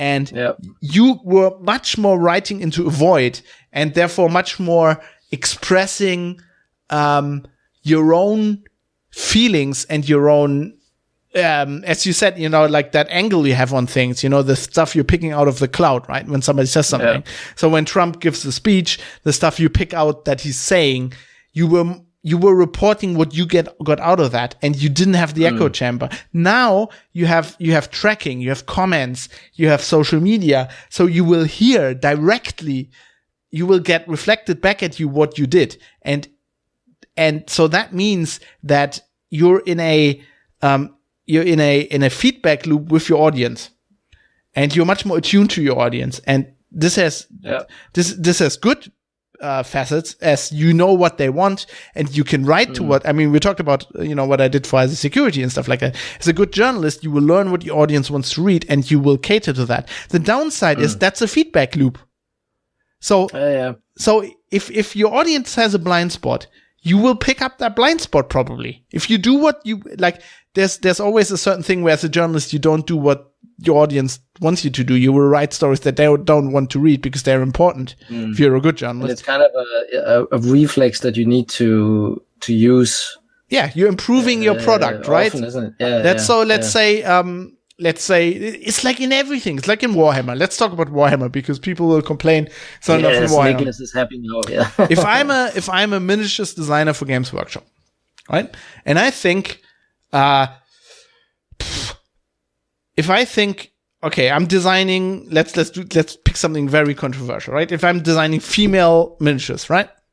And I just like design them in a certain way because I like that 80s pop culture, and I like when they're like big-breasted women, and you know, I like that kind of thing. In the 80s, in the 80s, you could do that. You did that as a product, and the only way you had was like 2 years later when the things were on the shelf, or 3 years later, the sales figures. Right? And that was very disjointed. Now you have they put up the video of the miniature, and everybody will shout at you, well, that's not like politically correct. You don't want that. And if you're good, the company will make sure that what you think personally doesn't matter. You will improve the product, and the product's better if more people buy it. So if more people want the miniatures in a certain way, you will do that. Yeah, and I saw a really interesting documentary there on BBC. I think it's a couple of years old. It was made by Adam Curtis, and it's called Hypernormalization. I've heard about this. And it's quite brutal in places. If you have the chance to look at BBC iPlayer, it's in there. It's you can. My God, the title screen is brutal as fuck. Yeah, like blood. Yeah, and basically he draws sort of a line through the decades from sort of mid 50s up until now, with sort of important political and world events. It's 2.5 hours long, so there's a lot of information in there, but there's a lot of stuff that really clicked with me when I watched it on how things, as you say, go into a feedback loop that can take maybe 10 or 20 years for it, sort of the wave of what a society or a country decided to do as a sort of a risk strategy, or they went, as you say, they went against some kind of convention to get an advantage or whatever, and sometimes that actually comes back 10 or 20 years later and has a completely unknown effect to you that you didn't expect. But what the things that's relevant here for what we're talking about is that he shows how when there's been crisis around in the 70s, where you had the energy crisis, and there was a lot of unrest, of course, in the Middle East already at this point, where the US tried to meddle, and at home in the US as well, they had a hard time. Towns that were sort of really ridden with crime and things like that, and because of they had austerity, I think, as well in some places, like New York, for example. New York was quite poor at that time, and it shows how the art class in society, the ones that reflect what's going on, he shows a few examples how they sort of draw into themselves when there's no hope, right? When even what they're doing doesn't make any difference anymore, and there's whatever they're doing, sort of organizing themselves to protest or whatever, but it's not making a difference, and they kind of draw into themselves and just observe the world, and how moving like the political systems in the 50s in like modern democracies was that the politicians were very powerful. They had a vision for what they wanted to do, and then, they carried it through, and society sort of followed along with that. But as we're coming into the 60s and 70s, things began to get a bit more chaotic in a way, or not as centralized anymore. There's a lot of substreams of subcultures and things like that, and that train those trains have now departed, right, and are sort of going out and creating their own universes in a way. And things like cyber, like virtual reality was out already in the 80s, right? Virtual reality is actually sort of a brainchild of people that were hippies, right? Yeah, sure. Because they wanted to create a space where the normal powers in the world wouldn't have the influence they have. So there was this political statement by one of those guys, one of the pioneers in virtual reality, that he wrote a long statement and passed it on to governments and banks and so on to say, this is not your area, this is ours. The Declaration of Independence of Cyberspace. Yeah, exactly. John Perry Barlow, founder of the EFF. Yeah. And you can see how far we've come from that now, right? Where what he talks about at the end is how, exactly as you've just described, that we've set in motion these systems that are able to map who we are based on all our interactions in different ways, right? Yeah. And then they're able to cater to what we like, because that's we want to be in a place where we only see things that we like. And that is actually possible now. You can sort of tuck yourself away into a corner where, as you say, the echo chamber or your little niche. Yeah, I mean, you could always do that, but it was a lot harder. I mean, you could in the 90s, you could watch the television you wanted, and then, but at 8 o'clock the news would come on, right? And you have to switch that off, otherwise you would just hear things you didn't want to hear. Yeah.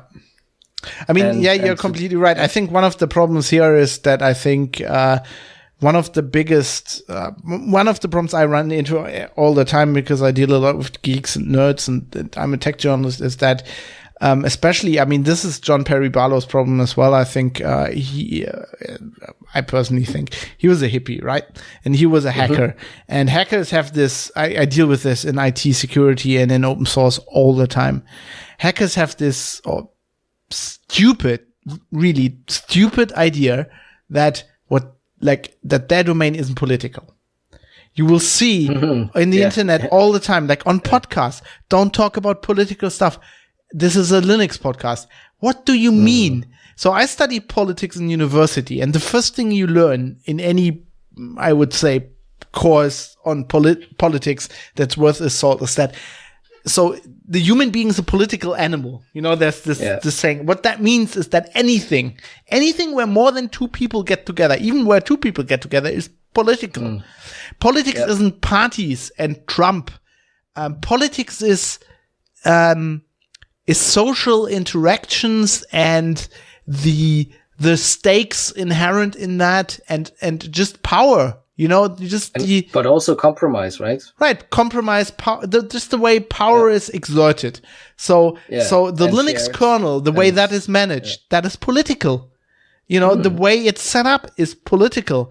There are political forces there. They're not political parties. They're not left. They're not right. You know, it's not about that, but it's about who does what, who has the power to do what.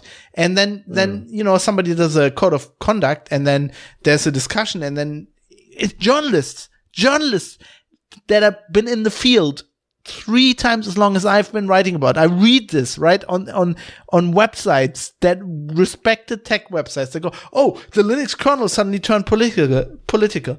What do you mean? It's been political since the first minute. It's now only apparent to you because you're, with all due respect, you're a fucking idiot. Yeah, and that's you're completely right. I completely agree. And the problem with that is that people don't understand how the world works, you know, and then they will say, well, I don't want this in my Facebook, this political stuff in my Facebook stream, right? The fact that you just wrote that is a political statement. The fact that your Facebook stream is only full of your relatives and kittens is politics, because it means you're not seeing certain things, which will behave, which will change how you behave. It will change how you do your job. It will change who you vote for. And that is all as political as it gets, you know? Yeah. And I think we can draw a line here to what we talked about earlier about, you know, balance, and that you have to, try and show things from different sides, right? Because I agree with you that you can't be objective as a journalist, because objectivity in that sense doesn't exist, because you will always have your blind spot, and there will always be like a default angle that you go to, or, you know, and then you have to tell yourself to have that sort of reflex to go left instead of right when you look at things, right? You know, that's what you train yourself to as a journalist. So I think that's fair enough. You know, it's a human interaction. It's a human endeavor to, go and look at something and try and communicate about it. I don't think that's as such a problem, but you need to have that as a foundation of what is happening, right? That's just being person. It's just being human, you know. Yeah, and everything's political in a way as well. It really is. And you know, the Greeks knew this. The ancient Greeks, they knew that. So let me ask you this, right? Because this has been it's been a really interesting week in the UK for a lot of reasons related to Brexit and so on. But we had a spat between Andrew Neil, who is a BBC flagship presenter. He does one of their sort of hard. I haven't heard about this. This is intriguing. Yeah, so he's kind of Andrew Neil. He would be sort of part of the older guard. He's been the editor of the Times, as far as I remember. Okay, old school. He's kind of old school journalist, sort of, from the establishment, like conservative establishment. And he is a very good interviewer. Like if you look up some of his interviews, he's quite incisive and sort of forensic and, the Cronkite level, that kind of. He grills people and he will grill them well, and it doesn't matter if they're from the left or the right, right? Right. However, he had an interaction here with a guy who's called Owen Jones, and he's from Labour. He's probably from the more sort of left-leaning part of Labour, because as we talked about, you have centrist Labour and you have left-leaning and you have right, all kinds of shades. But this guy is very sort of left-leaning and quite vocal. Also, probably quite brilliant in his own way, with sort of speaking up for people who are in the minorities and that were suppressed and so on. Kind of and I say this in a nice way, a social justice warrior, right? He's quite vocal about these issues. And we've had some scenes where a politician was being interviewed around Brexit, and basically as she was being shouted at by a mob near the interview area outside Westminster, and when she was trying to get back into Parliament, she was mobbed by these people, and they kind of harassed her, and it became a thing in the news. So these two are talking about it. There's a couple of other people in the studio. Michael Portillo, if you remember him. No, it doesn't ring a bell. Yeah, conservative. He's been a minister, as far as I remember. He was maybe even lead the Conservative Party at one point. And then Owen Jones, and then this guy Andrew Neil. And basically it turned into this sort of verbal fisticuff between Andrew Neil and Owen Jones about basically that Andrew Neil, he is also he has his fingers in a lot of pies outside of being a journalist for the BBC. Right, and, I found a video about this. Oh, sorry, I just played that for. I think I'll put that in the. So this is a BBC program, right? Yeah. So basically, the question that they're talking about is, isn't it free speech that people can shout at people and sort of say stuff and so on? And Owen Jones is going like, well, these guys are using like right-wing thuggery kind of harassment strategies where they're trying to intimidate this politician, which is different from activists sort of shouting at and Andrew Neil takes he takes from the other side and says, well, it isn't different, and then basically Owen Jones says that, well, I can't remember the exact link, but basically he mentions that Andrew Neil is also the chairman of The Spectator, which is a sort of a current news magazine in the UK, but it's right wing, right, or sort of conservative. And The Spectator has actually had some pretty out there sort of pieces where they have a guy who's Greek, who's written about how he's sort of some of the Golden Dawn members, that obviously they're not Nazis, but there's quite clearly facts out there that shows that they're Nazis, and it's close as it gets in Greece, I guess. And and Andrew Neil at a certain point engaged David Irvine, I think he's called, or the guy who's like a Holocaust denier, right? To write in the magazine as well, stuff like that, where it's quite clear that they're sort of skirting the boundaries of stuff that you can actually write about, right? Being let's just say like fascistoid, that kind of thing. And basically, if you go in and look, because in the UK you have to declare your interests. If you work as a mainstream journalist who covers current affairs, you have to list what other interests you have. Really, that's interesting. How do you where do you do that? On the newspaper side? So I'll show you this link here where basically it's Parliament Register of Journalists' Interests as 27 December 2018. Let me see, where can I send it? So you'll see that most people have, one or two entries, maybe something like that. And then Andrew Neil, he has a whole section. He has a whole that's that's parliament.co.uk. Yeah. I've sent you the link. So you still scroll down, you see, A, B, C, blah, blah, blah. And then you get down to Neil. And he has a massive chunk of stuff, and that is amazing. I didn't know you had that in the. So if I did that, I don't know. If I was in a gun club for a while, I would have to put in there that I'm like member of a gun club or something. I don't understand it completely, but you can sort of look into it. But you'll see that Andrew Neil is by far the one with the hugest number of other interests.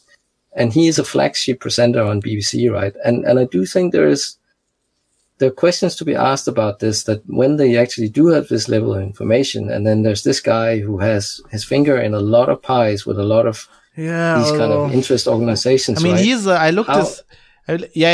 Yeah, sorry, I don't want to interrupt you. Yeah. How impartial can you be, as with the caveats that we've discussed, right? Because obviously it's fair enough to say, you start with the things you're comfortable with, and then you try and ask the questions and sort of look from the other side, and you try to give as best as you can looking at something from two sides. But when you have somebody like this here that he's the editor of a very right-wing leaning conservative magazine, and who knows of other organizations here that are listed, all sorts of trade organizations, services, okay. So one thing I can tell you is he's 70, right? And he's like chairman of like a press company, right? So if people had to do this in Germany, right? Journalists, I can tell you that like the editor in chief of like Die Zeit or something, right? Or like not even the editor, but like the publisher or whatever, at that level, they've been around for ages. They're all speaking, they're all in kinds of like, professional at boards networks of companies, because they've been around for ages. They are well respected. People want to have them on boards. This is a bit excessive. He's interested in everything. Yeah. But like there's stuff like chairman ITV magazine group Dubai. That probably has something to do with like his spectator thing, right? Chairman the Edison Club. Okay. Then he's a director of a company. Okay. Then it starts like investment fund manager. It gets out there. London Metal Exchange. Like what? That is. But at least you have something where they list that. Come on. Yeah, but so is this representative, as you say, of your experience in Germany, right? Because how do things work under the surface? Because, I'm looking at this from the outside. It's only because I'm so interested in Brexit and what's going to happen. Exactly. Tomorrow is the big vote. As we record this, yeah. As we record this, it's the day before the big vote of Theresa May's deal, where they're going to vote for or against her withdrawal agreement with the EU, and it's not looking good for her at this point in time, right? And I'm thinking about, is this some of the reasons why the UK is where it is? That there's all these old boys networks. Okay, do you want my opinion on that? My personal opinion? Oh, totally. Yeah. Okay, so I think he isn't representative, because if I think in Germany, right, you're an editor, you're employed for a magazine. Pretty much like all of these people have none there, right? You have an employment contract. That means you can't work for anybody else. You can't write for anybody else. You won't have any other interests. Now, if you're an editor-in-chief, especially of a political magazine, if you are a publisher, you will have tons of other stuff. You've been around. You have connections. Okay. You are basically the head of a company. All bets are off. You can do anything you want, and you will. And usually Yes. So what tends to happen is if you have the left and the right papers, right? You have the left guys being okay. That's historically. These days, all bets are off. But historically, let's say 10 years ago, 20 years ago, the left guys, they wouldn't have anything because they're left guys, and the right guys, they would be on boards of companies. Yeah. Because you won't have like the editor-in-chief of a left newspaper. You don't want to have a guy like that on your company board. Like, the guy wouldn't want to be on your company board. You wouldn't want to have him. Why would you have him? Like, but if you have an editor who's been around, who's been editor-in-chief of like a financial newspaper, he's covering financial dealings of companies for the last 30 years, right? Having that guy on a hedge fund board would probably be good because he knows stuff. And he knows people. I think the problem in the UK is that well, this is my personal opinion as an outsider. I mean, I've worked as a journalist in the UK for nearly 2 years, but that was in a very special field. But your press is not very diverse. You do not have many. Be careful now. It's not my press. I live in Ireland. Yeah, although I don't think in Ireland it's much better. Probably not, but it. On the islands, let me just say, not to insult anybody. Yeah, but it is funny because I rarely actually look at Irish news, and I know I'm gonna get people with pitchforks now here and half an hour. Char's gonna your phone's gonna start vibrating again. Char's gonna kill me. No, but I'm just fascinated by UK news. So let me for a couple of years. Let me say I'm talking about the UK now. Not Ireland. I don't know enough about the Republic of Ireland and its press. From what I've seen when I lived in the UK, it wasn't a focus. From what I've seen, it felt to me very much to be in the same tradition and to have the same problems. I'm not saying the German press doesn't have problems. We have other problems. We don't have these problems, but I think so. The UK press is not very diverse.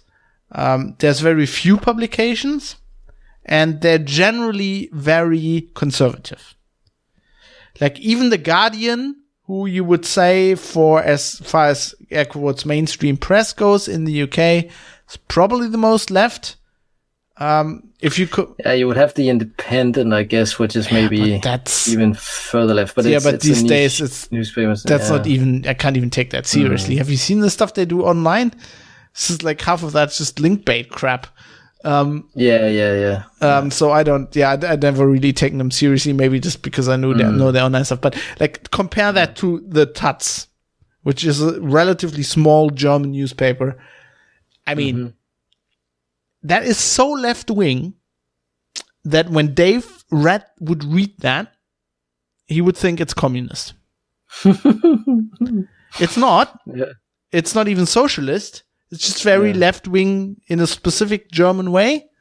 But like, I get you. In many ways, our press is more diverse, and it's also amazing to me if you look at. I never really realized this is like one of the things you don't realize that if you live in a country, you go outside. That's why I personally advocate, especially also for journalists, just live in another country for a while. So living in Australia, living in the UK has taught me so much about Germany. It's amazing how diverse the German press is for the fact that we're just a small country. Also, I mean, we might be bigger than other countries, but what I mean is the language area is really small. You have the fact that all of the UK newspapers, especially since the internet is around, also live from the fact that they're read all over the world. That is, that also, that the language area is just much, much, much, much bigger. And even before that, I mean, to a certain degree, the UK press was being read in the Commonwealth, in Canada and India, back in the day. Good point, actually. Yeah. So for that area being so diverse, the press has consolidated incredibly. Then you have a problem which you have pretty much exported to Germany, which is the rainbow press, the tabloids. Which is not you. I'm saying you again. I'm sorry. I'm very sorry. This is the continental European bias. I'll let it go. No. You have to. I like it that you call me up on that. That's like, see, that's my blind spot. That's my bias. I think it's the islands. It's all the UK. The UK has invented the tabloid newspaper. Has very, very extremely successfully exported this to Germany. We have now a tabloid called Bild, which was famously modeled after the Sun. Which in many ways, if you only knew, in many ways has eclipsed UK tabloids and is now even worse. Famously the left, when we had the RAF, not the Royal Air Force, but the Rote Armee-Fraktion, the left terrorism, they tried to blow up, I'm laughing, but they tried to blow up their headquarters, which back then was still in Hamburg. I mean, the building's still there, but they tried to blow that up, which I'm not advocating that. Obviously, I'm a journalist, but still, and they didn't like. But it just shows they were that bad. They were perceived as being dangerous for society. I personally think in many ways they are dangerous for society. I've never read Bild. I'm against reading them.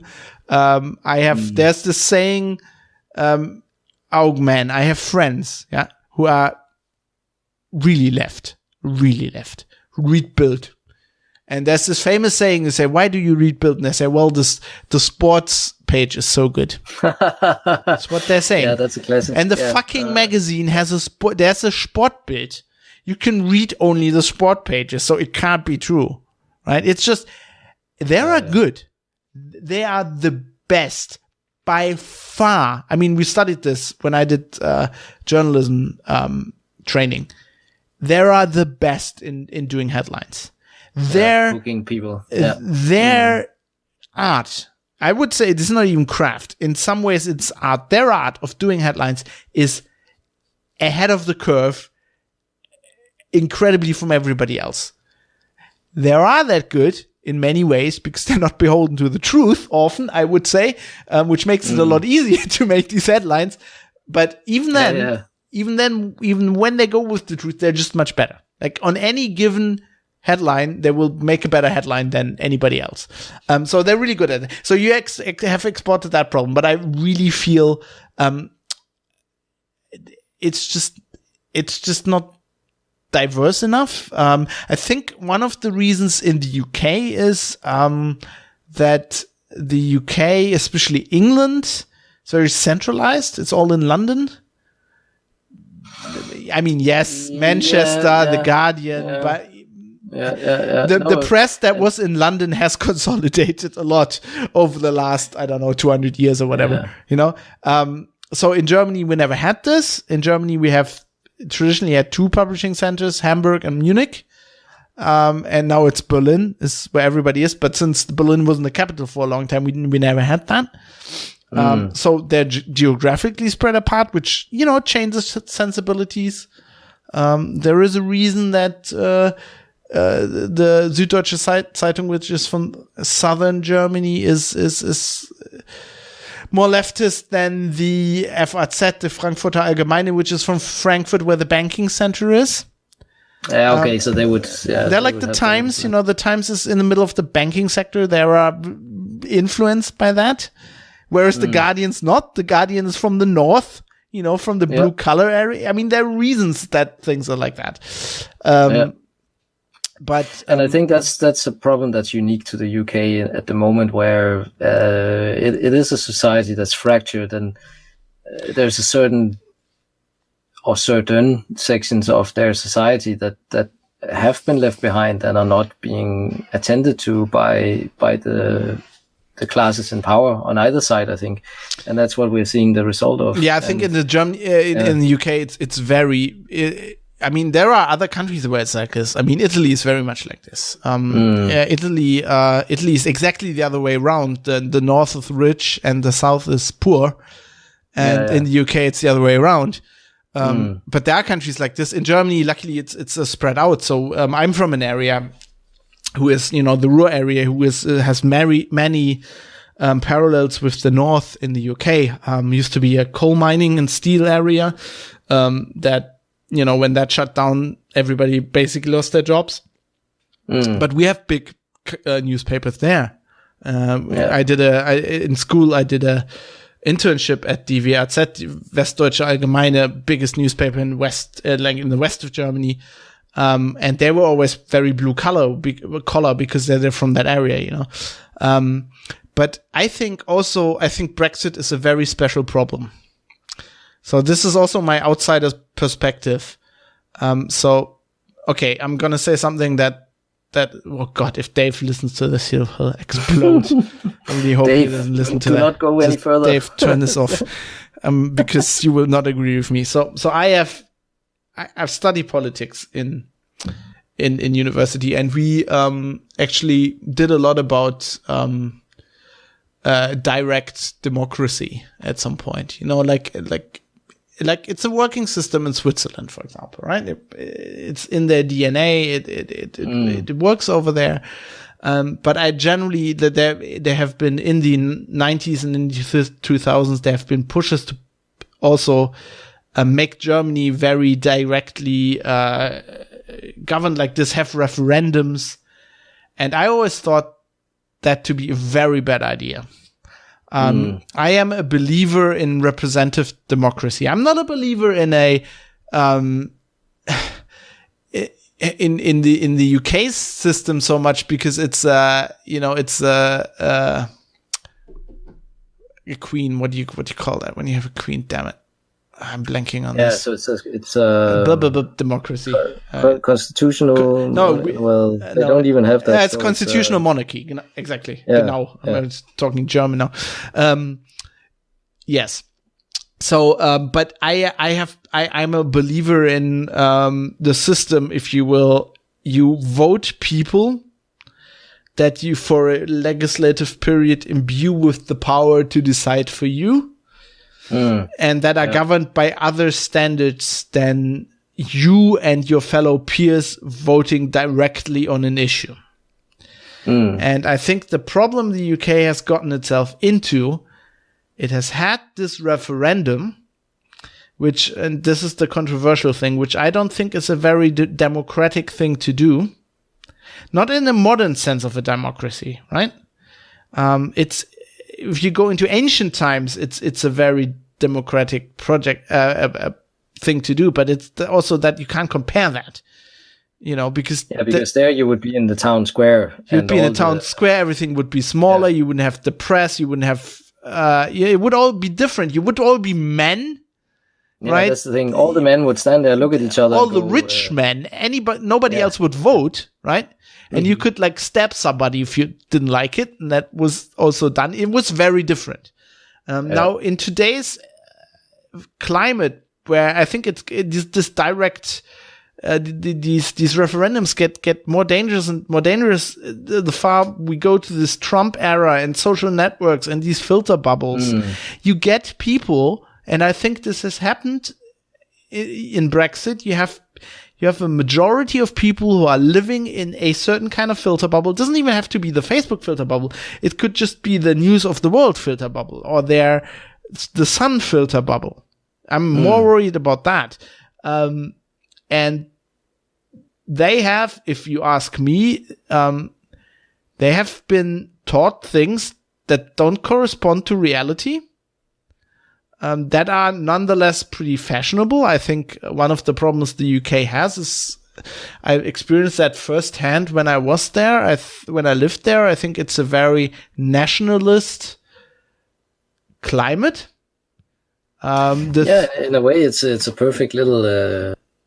The things that I think actually with Cambridge Analytica that was involved with it, there was one person that called them a petri dish for Trump, right? Yeah, but not even that. I mean, what I mean is if you're so when I lived in the UK and I was socially out with people, the things that people would casually say to me as, I don't know what you want to call, I was an immigrant, whatever, a foreign national. Yep. Germans would bark at. Germans would characterize as intensely xenophobic, which in the UK would be a joke or would be just something you say. In German would never ever say that. Not not the people I was hanging out with. They were not I don't know, unemployed people without an education. We're talking about people who went to university, by and large. I mean, they would maybe mean it as a joke, but there was something that at first would actually kind of shock me. And I think it comes from a certain, I wouldn't even say that, I don't mean that bad. That's just like a certain culture. The UK has a certain culture, which in many ways is also admirable. It is what pulled the UK through the Second World War. It's what Churchill was speaking to when they said we'll fight them on the beaches. Something that would have not happened in Germany. I mean, if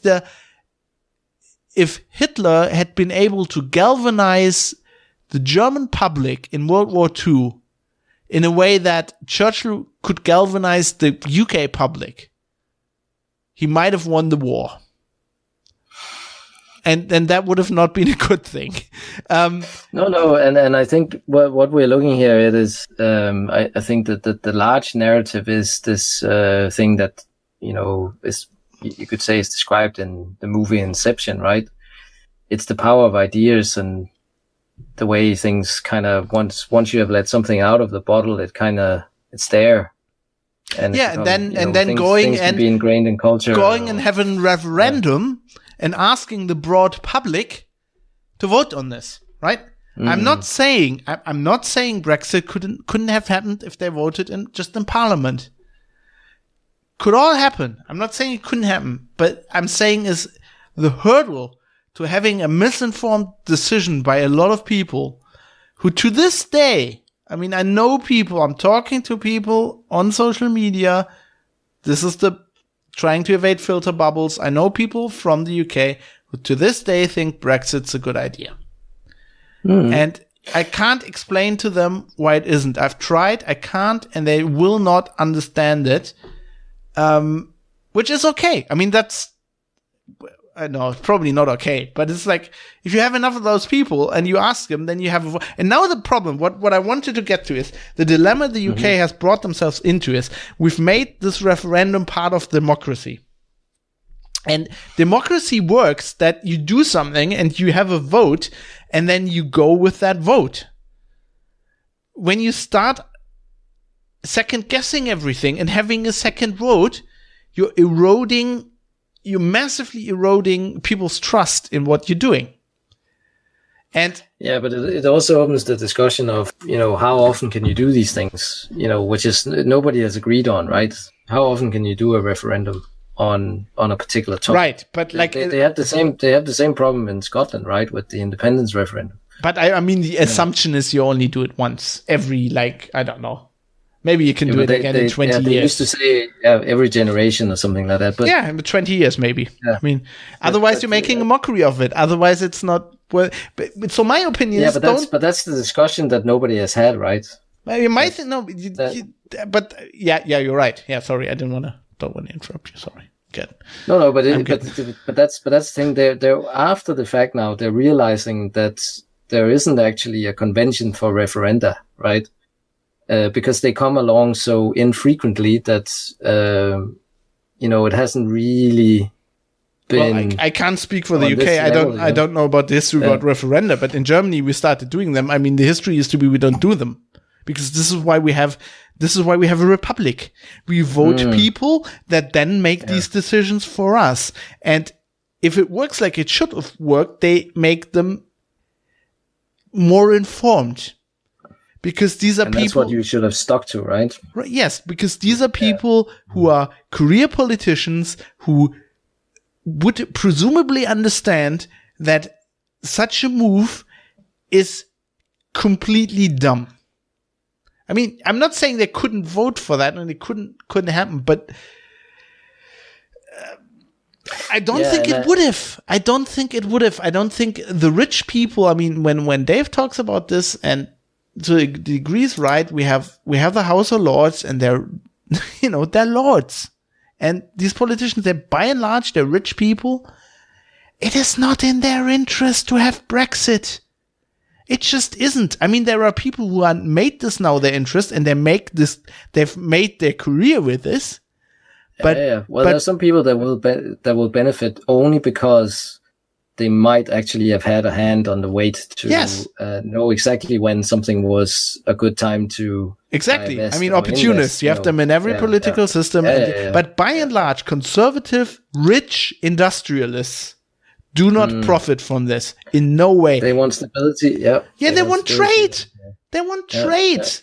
I mean, that's different if you're in the US and like if you could presumably go, we could be isolationist with the US was for large, I mean, until World War II, the US has always been isolationists and it has worked for them. But the UK is just, the problem is also, the other problem is it's cultural. It's the nationalism. It's the bloody fact that they still think it's an empire. It's not an empire. You're a small country. Compared to Germany, you're a tiny country. Your industrial base is, compared to Germany and the rest of the EU, if you take it all together, it's like tiny. It's irrelevant almost.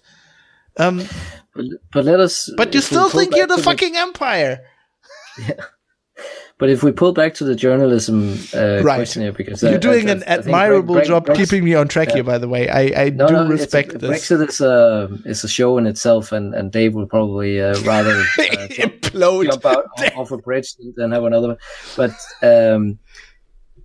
I think there's something about we're looking at a global news stream now, aren't we? You know, where any country can really sort of be dipped into this global influencing of other powers outside of a country or even a region. That has happened. I strongly believe with regards to Brexit and also I have Trump. To disagree with that, but I'll let you make your point first. Okay. Because the thing is, you're totally right that the cultural things, I think the UK and historically things that have facilitated this thing to happen. And then, you know, the political class made a huge mistake in actually calling the referendum without any specific plans, right? Because they all harp on about how it's very easy in or out, but actually that's just, it is a nonsense, right? Because you can't say that about a decision like that on what does it mean. Nobody actually asked, what does that mean? What does in mean? What does out mean? But that's a whole other question. But as you say, the newspaper and news organization and influences on the political class and industry and think tanks, so on and so forth.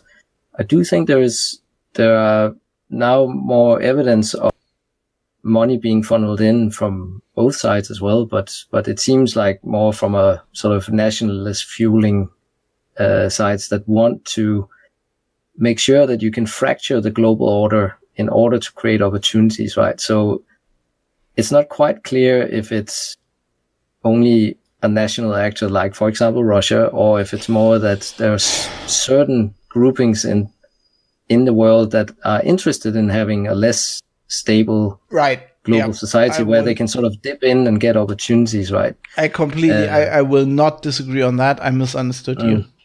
So I'm with you on that. What I thought you were trying to say was that we have an international influence of the press, and like that. No, and we don't have that. So what I was missing, for example, is if we had internet or like European-wide press, right? You have lots of journalists in Germany. I'm one of them who is fluent enough in English that I could write English stories for the UK readers. If we had a way to market that, you know, I would have expected if that market would exist, if there was a cross-border journalism thing, right? Aside from UK and US, which is naturally just one language area. If that existed, then I would have expected German publications to just write stories telling UK readers why Brexit is dumb from our perspective. And that's, I don't think that's something I'm saying it happens rarely, right? They have over there. They do not have that over there. They do not have a continental European perspective on their politics. And they could have that because, German news organizations have offices in London. And well, there's a few, like on the evening shows, there might be a panel where there's a few people that work for international newspapers and so on. But they create very small waves, right? And I think we have sort of a disconnect here between the ability, as you say, of a local, regional, global news standard or news organization to kind of move with this, I would say, the new world order of a cross-border cooperation, because there certainly has been between lots of the different political sides. Yeah, right? I think the problem is simply that that's the, as we call it in Germany, Medienwandel. So the way the media is changing. I mean, it's just the marketing. I mean, the ads just don't work. I mean, I started my journalism career in an office from Heise in London that was writing for the UK market. And basically they couldn't sell ads into our problem was that we had a lot more readers from the US and they were marketing specifically to the UK market. And they just couldn't market it to the audience. And that's the thing that doesn't jump the border. I mean, the journalist could do it, like the content can do it. But who's going to pay? But who's going to pay for it? And since we are in a dilemma as the press currently, that people have been trained for now almost 20 years to not pay for news online or just stories, content online, and they will not do so, which is, I think, when people are bitching about how journalism has gotten so bad, it's their damn fault because they're not paying for it. Now now the people we're talking to here are the ones who would pay for it, and they're not the problem. And they have the problem that's a chicken and an egg problem, and the publishers don't give them the ability to pay for it. Understood. But generally, that's the problem. That, it's just you can't market it. Nobody's paying for it.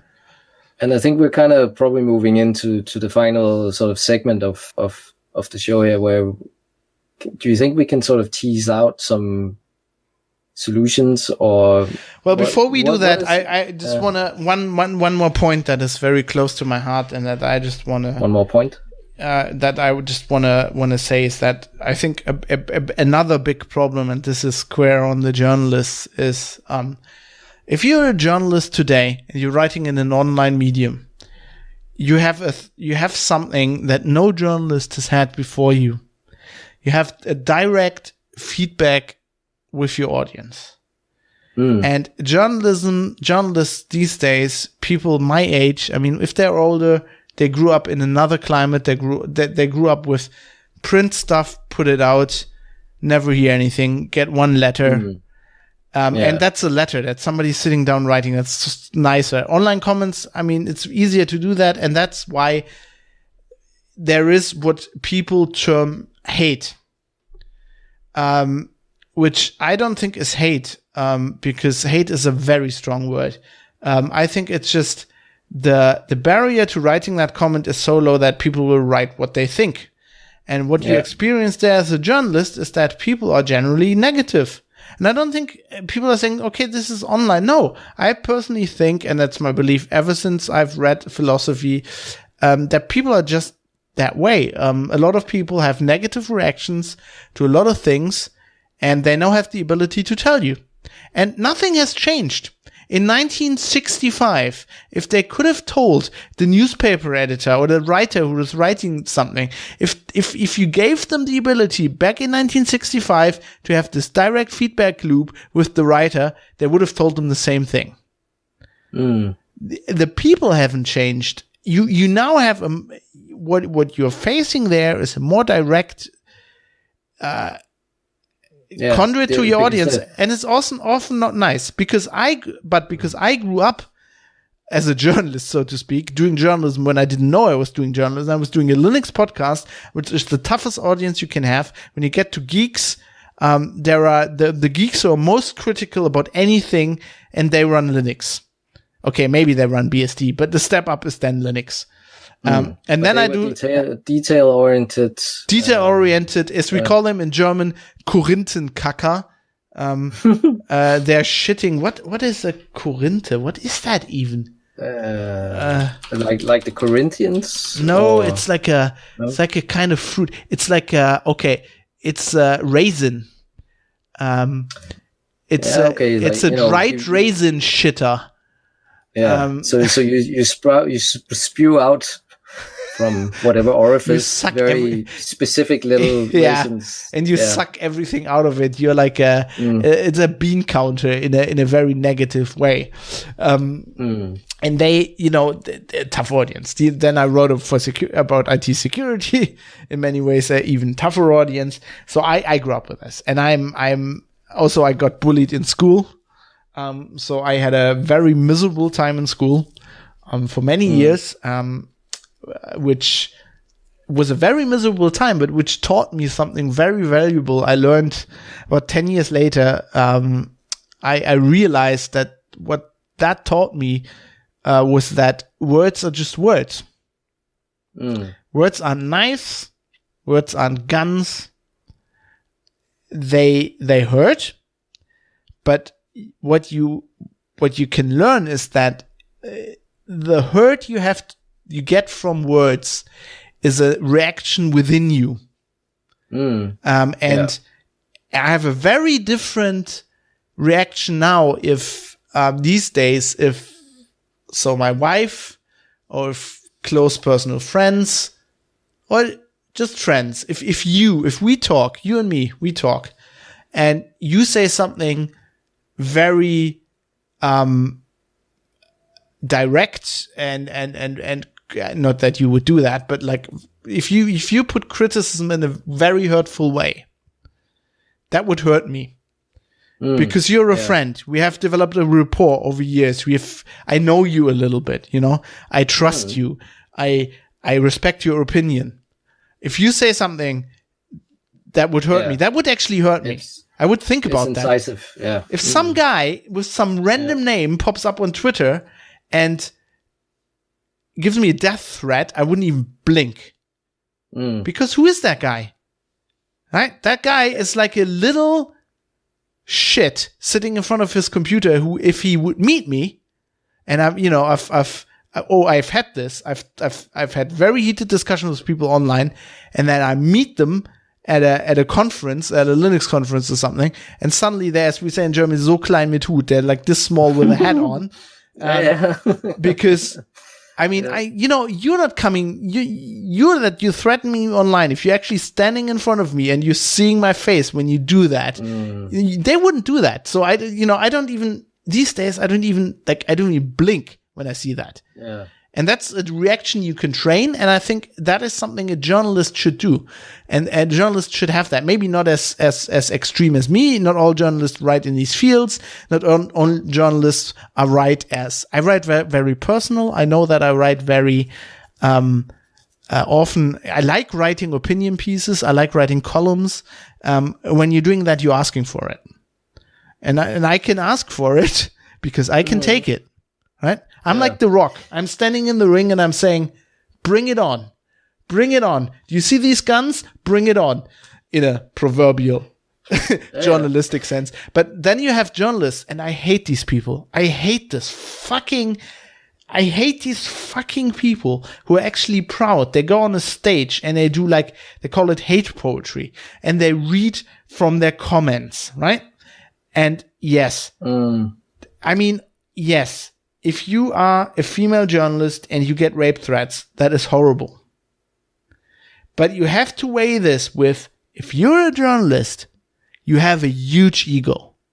You must have a huge ego. Why are you a journalist? As a journalist, you have a need to publish. You have a need to write things. And as we said, it's not all objective. It's your opinion. You're putting your opinion in there. You're putting... Even if you write tech journalism, you're putting personal stuff in there and people will attack you on it. But why are you doing that? If you can't take the heat, you have a huge ego. The only people who have a bigger ego than journalists are probably politicians or rock stars.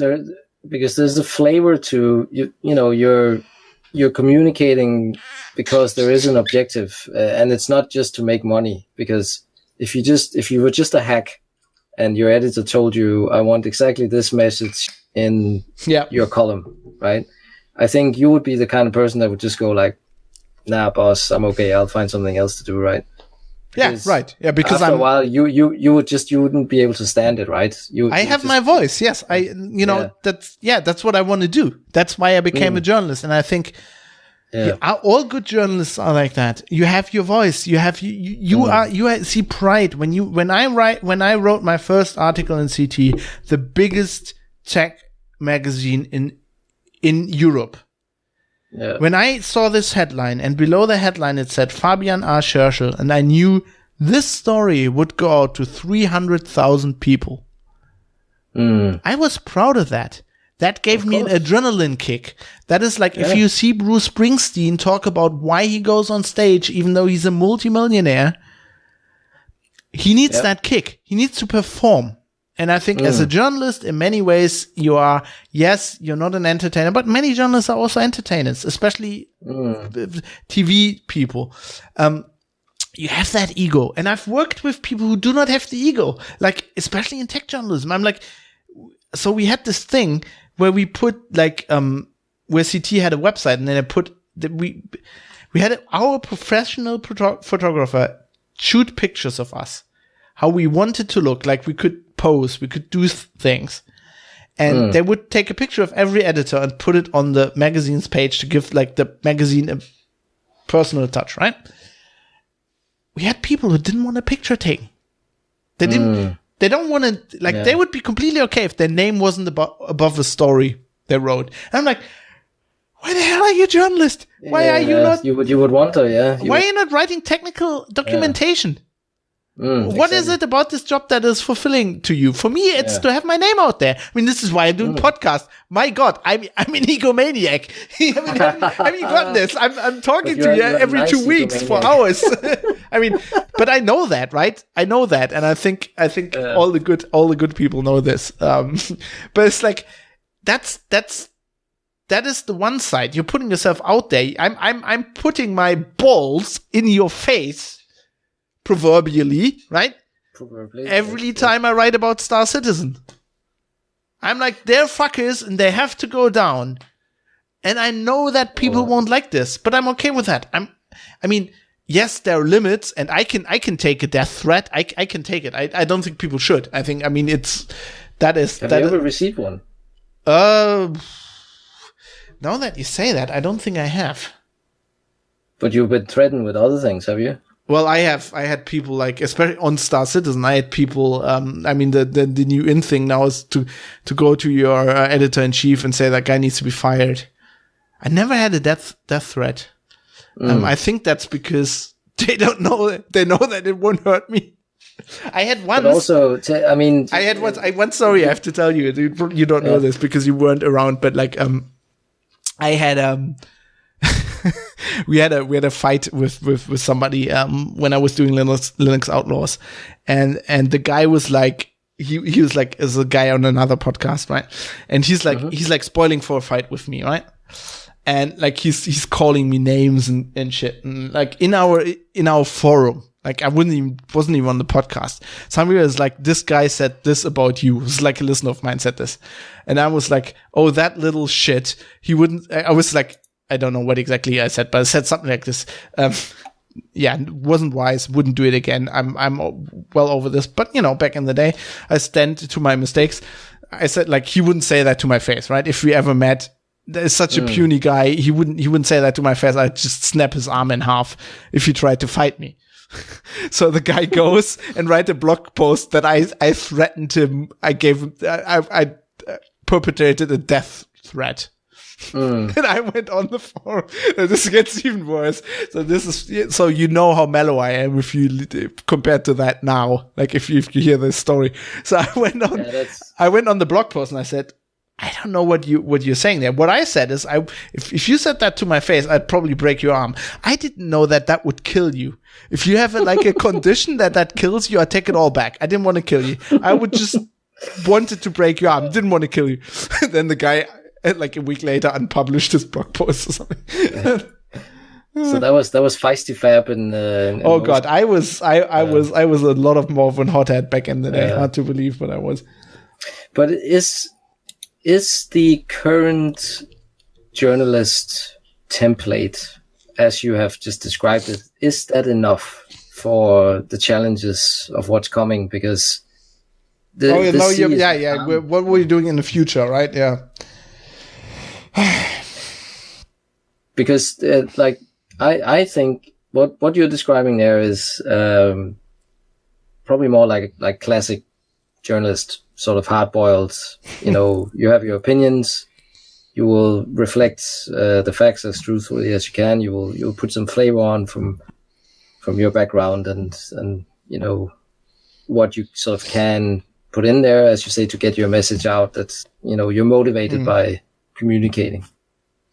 I don't think it is, and I don't think it's down to the journalists. I don't think the journalists are the problem. I mean, I would say that I'm a journalist, right? That's my blind spot. Everything I say today, take that into account. I am a journalist. So I think the problem is the following. I in my personal experience, and I haven't done anything in political coverage and stuff like that. I haven't worked for Der Spiegel, for huge online magazines. I've done tech journalism, but I feel, I'm in Hamburg now. I talk to people. I've talked to people who work at Der Spiegel. I feel like every publication today, pretty much every publication, even like Bild, has journalists who are like this, who are feisty, who will meet the challenges head on, who have their heart in the right place. They might not all have they might not always be my opinion. Often it's not, but I respect them for their integrity. Oh God, we've been doing this for 2.5 hours. My God.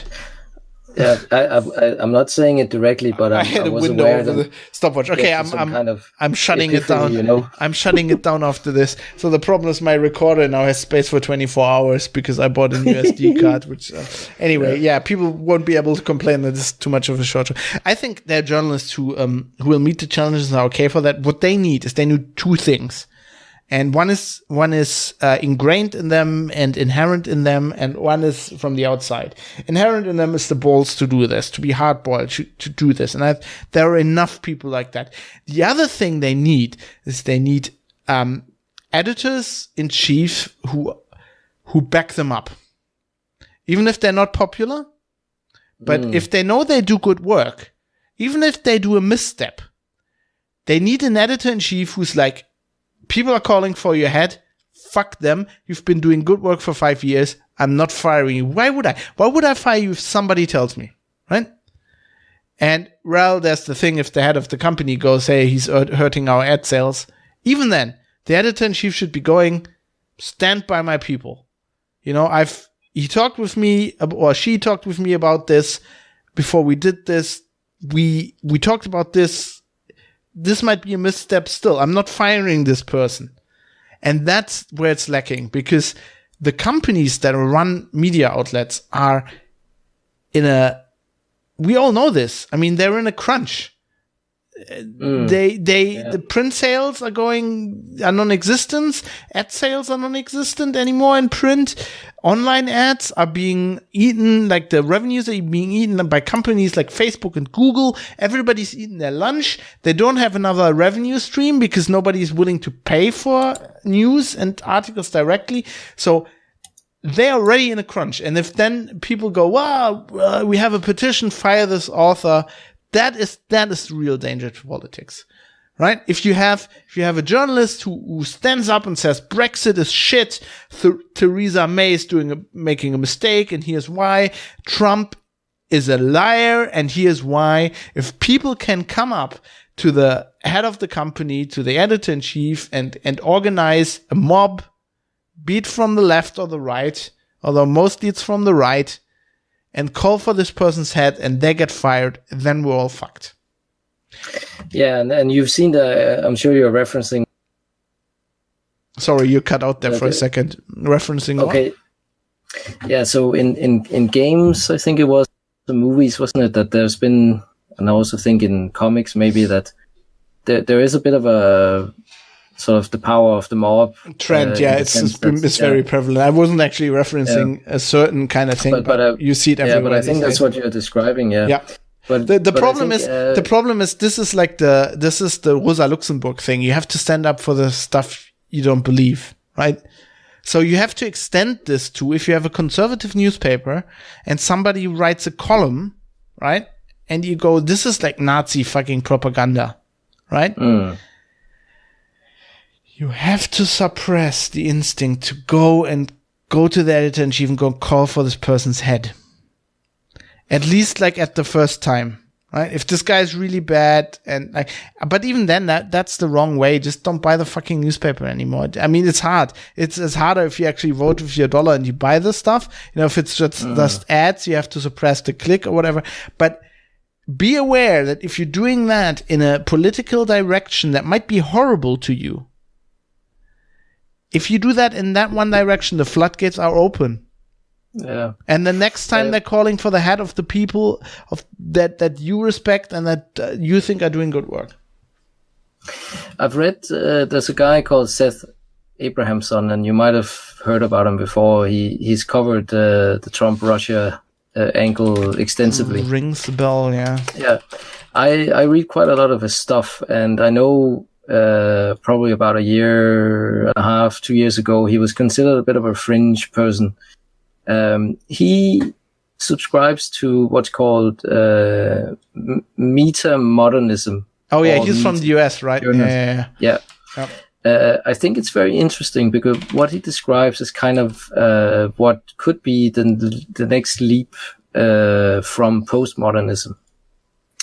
Because, you know, without doing too much philosophy, but you know, modernism was kind of sort of the birth of the systems that we see today, where, you know, you have a democratic society that has different checks and balances with different centers of power and so on, but it was sort of fairly tightly wound. And when postmodernism comes along, instead of only having maybe 2 or 3 sort of archetypes of people in a society, then you can have a wide variety of subcultures, and you kind of only look at the world from one of those. You identify with one specific little niche, and that's your optics of the world, right? And then you can shift from that into another one, and sort of like a chameleon go from one subculture to the other. And that was kind of postmodernism, where we all sort of, you know, I think Alanis Morissette and those kind of like artists they were kind of postmodern, where they sort of moved in of different styles of looking at the world and so on.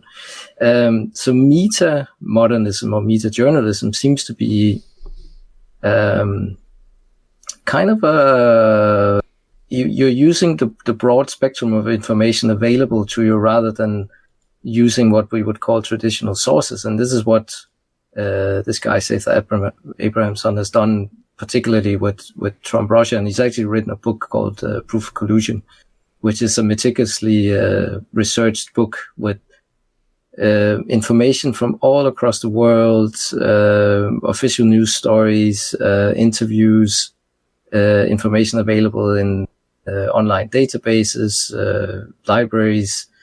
Yeah, I've heard about this book. We actually have to. I think we have to do an episode about just like this Russian connection stuff at some point. Yeah, we could, because I do think at this point what he has been talking about for about 2 years now is beginning to become verified by the traditional news outlets, because he has picked up on the outliers of this way before they did, and was able to sort of spend a long time building a narrative based on lots and lots of different sources, like, you know, so much stuff that, it has taken him a couple of years to actually reach a book form of this. But I think the way he's done it, which he calls meta-journalism, is that you're willing to sort of expand your field of vision and also look at stuff, from many different angles and describe them equally, not just 2 sides, but many sides. Because for example, he has the theory about what he calls the grand bargain, which is basically that you not only have Russia, but you have Saudi Arabia, for example, and other interest groups that have all sort of interacted to get Trump into power and let him sort of divvy out, the goodies from the US, lifting sanctions, allowing nuclear stuff to be sold, so on and so forth. Many, as you say, we can talk about in a different show if people wanted. But he's done it with the meta journalism. No. Style. Journalism. We'll talk about it in a different show. Yeah. If people don't want it, they can stop listening to it. Yeah. So I think this is maybe not sort of the solution to everything, but it seems to me that with the advent of the online presence and also the, bloggers, citizen journalists, you have access to these viewpoints. Yeah. I don't think the traditional structures are able to find ways to work together to create this, but maybe it's a more decentralized current that we are actually looking for here that can sort of counteract this gap. Because I do think like the news stream is being controlled in a way that we haven't seen in a long time, right? And now the methods are different, because I know you. Yep. You were exactly right that back in the 20s and 30s, exactly the same thing was going on, but the channels and the technical abilities to do that were completely different to what they are now. Yeah, and they're much more global. The flip side of the coin is that because all, it's all free, all the journalism is free and all the companies are going down the drain because of it, and a lot of journalism is going down the drain but the flip side is that you have access to all this stuff. And you have, and I have, when I research stories, I have access to sources I've never had access before. And one of the reasons I, for example, always fight for Twitter is that the Twitter model of social networks is singular for the fact that it is public by default. And it's an incredible resource for journalists. I mean, yes, bots, influencing opinion. Yes. All of that is true. On the other hand, it's an incredible resource for journalists. Somebody says something on there. They have no way, there are private accounts, but that's not how Twitter's supposed to work, and nobody really uses that, really. But, they have no way to keep me out. Even if they block me, I just open a privacy tab and I can read their stuff and I can quote their stuff. Right? I can quote their stuff because it's publicly on record. Yeah. And I can't do that on Facebook if it's in some group. And that is incredibly important. And people are saying, well, it's also bad the US president is writing stuff on Twitter. Yes, but it's on record. It's also incredibly good because we can nail him down on stuff. And even if he deletes it, we have screenshots, right? Yeah. And we're not using that enough. Journalists are not using that enough. And I really didn't know what this guy was doing, but I'm looking at his Wikipedia page and it looks like he has the right idea. I mean, looks like he's doing exactly that stuff, tapping into those sources. Yeah. And then I've noticed as well that one of the prominent journalists in the UK who's really gone after some of these actors around Brexit, with all the dark money and that kind of stuff. Her name's Carol Cadwallader. And she's received prizes for her work on uncovering some of these. How do you spell the last name? Yeah, it's very difficult. Cadwalladar,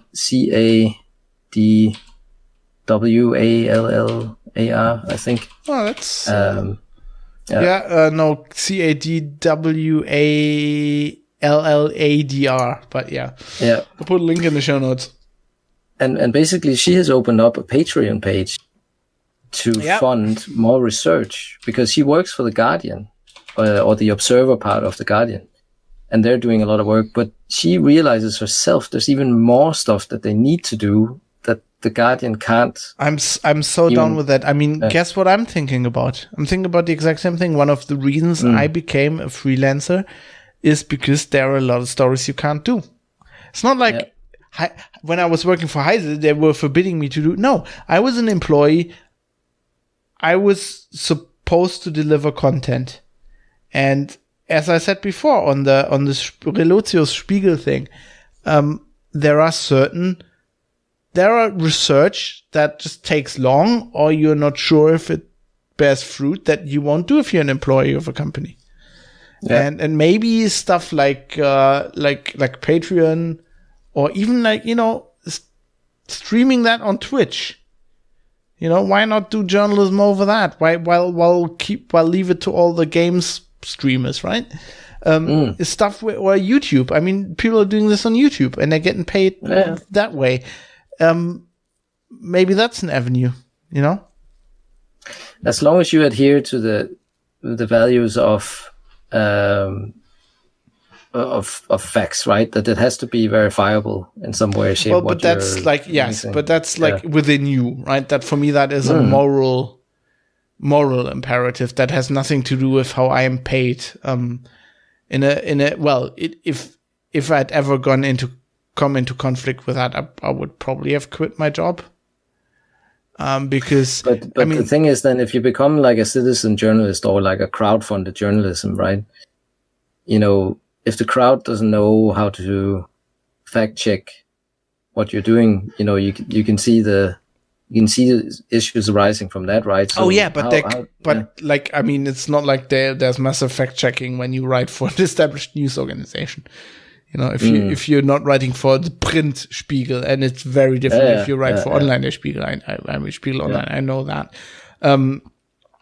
So it's that, you know, I mean, that's a whole different area. I mean, the problem is you also have to have your own. I mean, when you're crowdfunded, the crowd is your boss, right? And you have to stand up to the crowd as you would to your boss. So you just certain things. If the crowd wants you to do that, you just don't do that.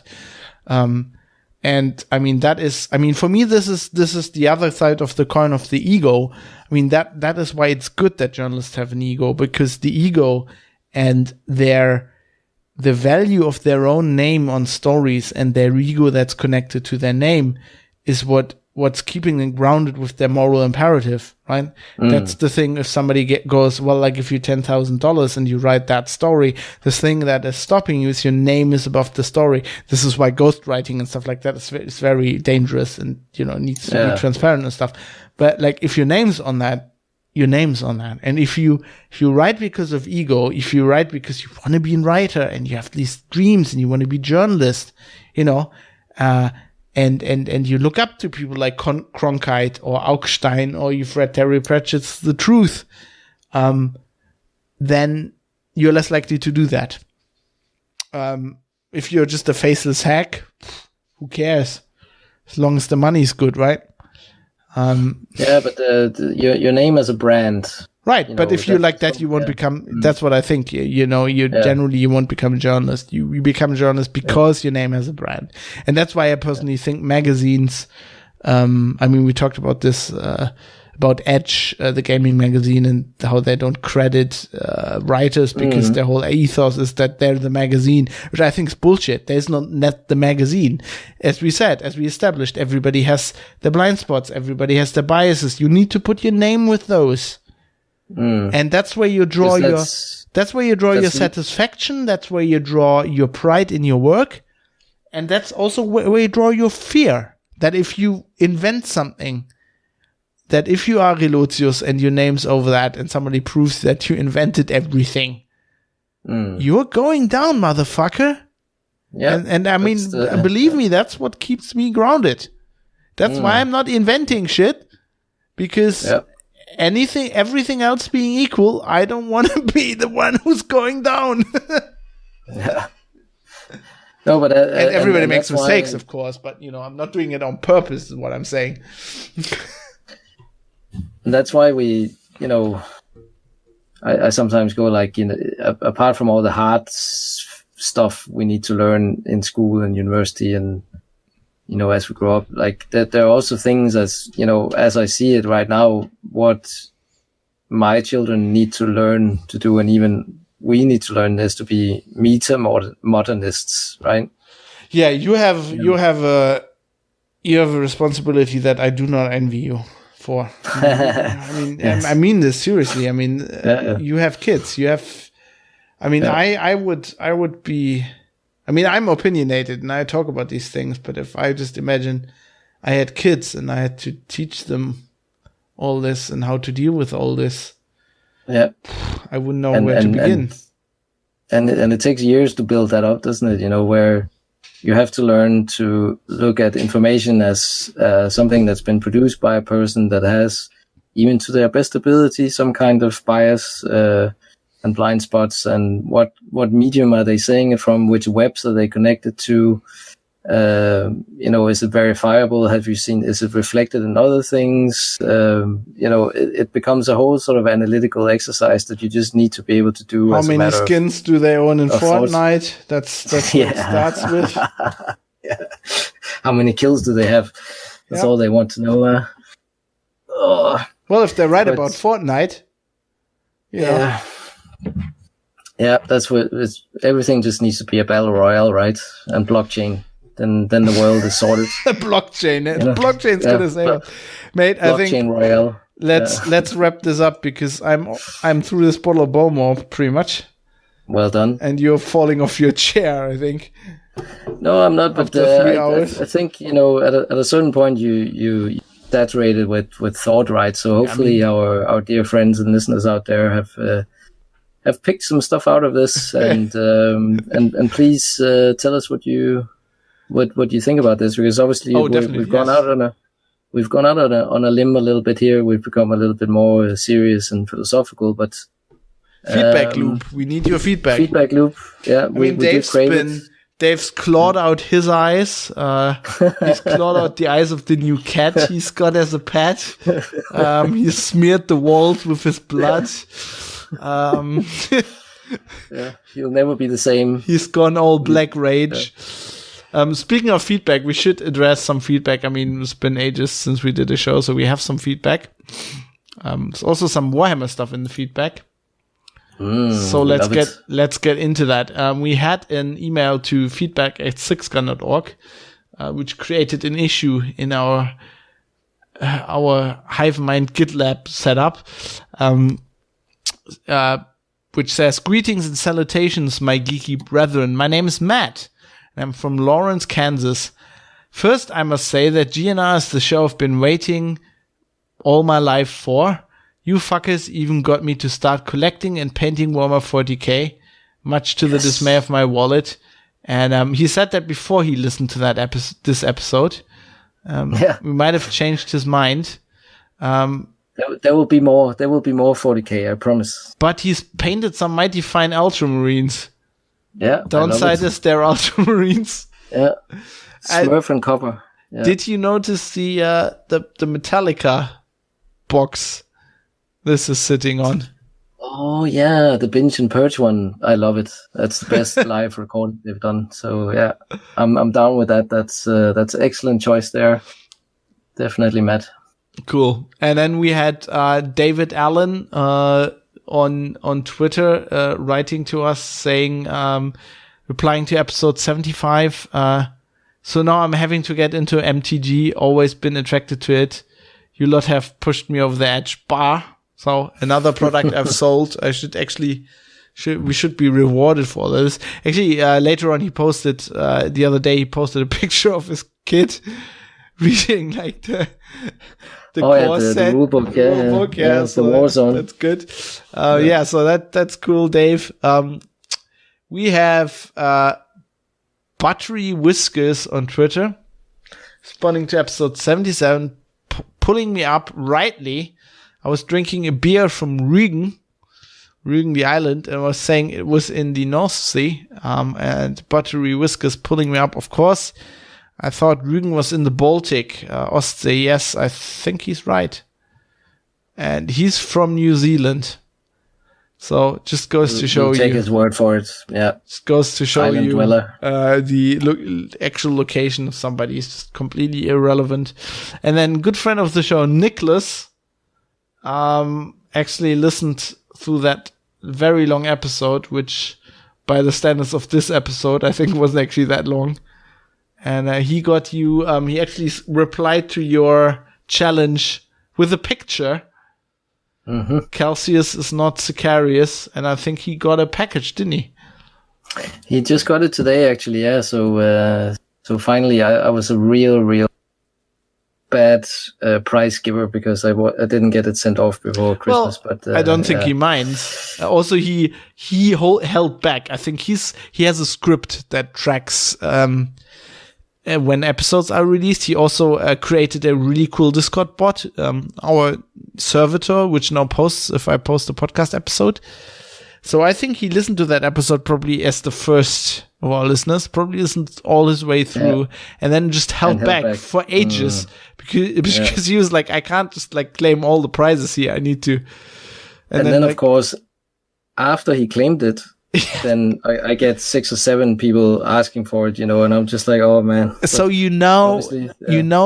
have learned how podcasters feel. So I'm very used to this from my career as a podcaster. You talk about something like, in my case, often it wouldn't be a prize. It would be something like really, really inflammatory something. And you put it out and you think like, nobody replied to this. Nobody's listened to my podcast. And then you are really disheartened. You give up.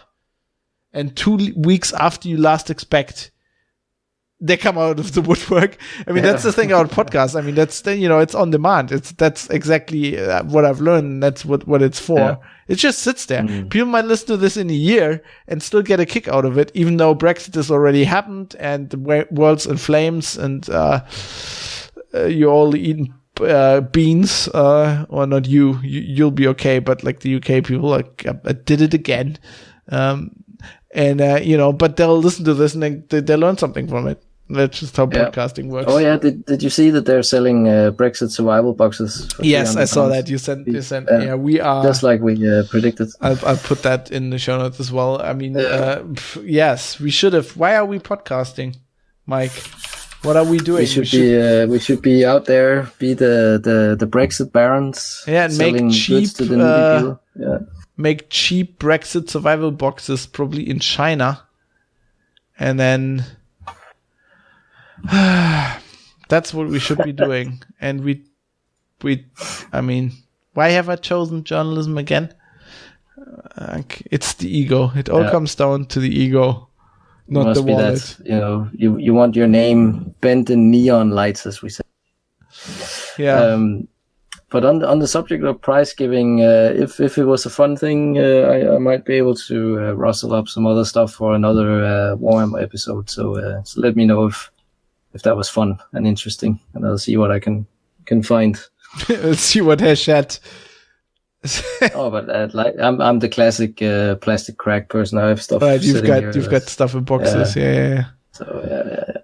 I just like I could do that as well. I've got stuff sitting around here. I'm just like people like you wouldn't have read this because I'm writing a column now every Sunday on my blog, but I'm writing it in German, so it's not as accessible. I was just chosen because I wasn't writing enough German. I thought I should do some German stuff. And my last one was about the post office.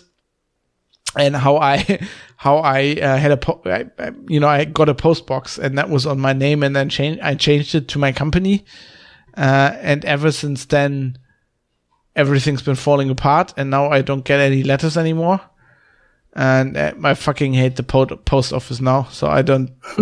that's my excuse, because I just don't want to send anything out. It's just a pain in the ass. I have to go there and then I have to deal with it. I went to them and I tried to change something with the PO box, right? And so my email address, my domain is fab.industries, and like the website thought that wasn't a valid top level domain because it's not 3 letters, right? And oh god, then the website, and then I had to I wrote them a letter because obviously I couldn't send them emails, and then because the system, oh my god, and then I had to send them a letter, and then that didn't work, and then at the end I had to go there. And you think these people? It sounds terribly not German to me, Fab. Oh, it's very German. They're like basically still the government-owned post office, and they live in the 90s.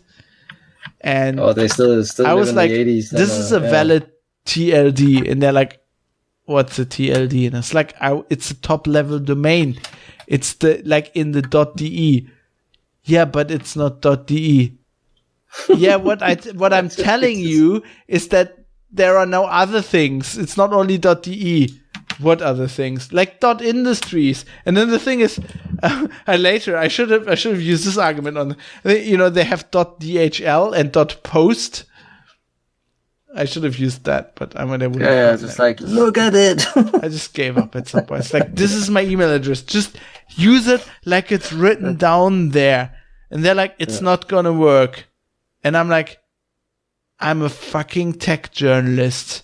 I know what works and what not in this. I'm not telling you how to sort the fucking posts, am I?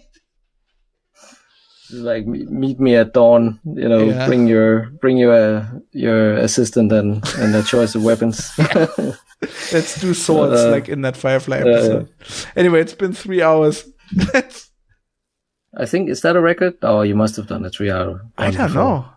It might. It feels well. The other recorder had a hard limit of 3 hours and 6 minutes. I think. I think this is a record.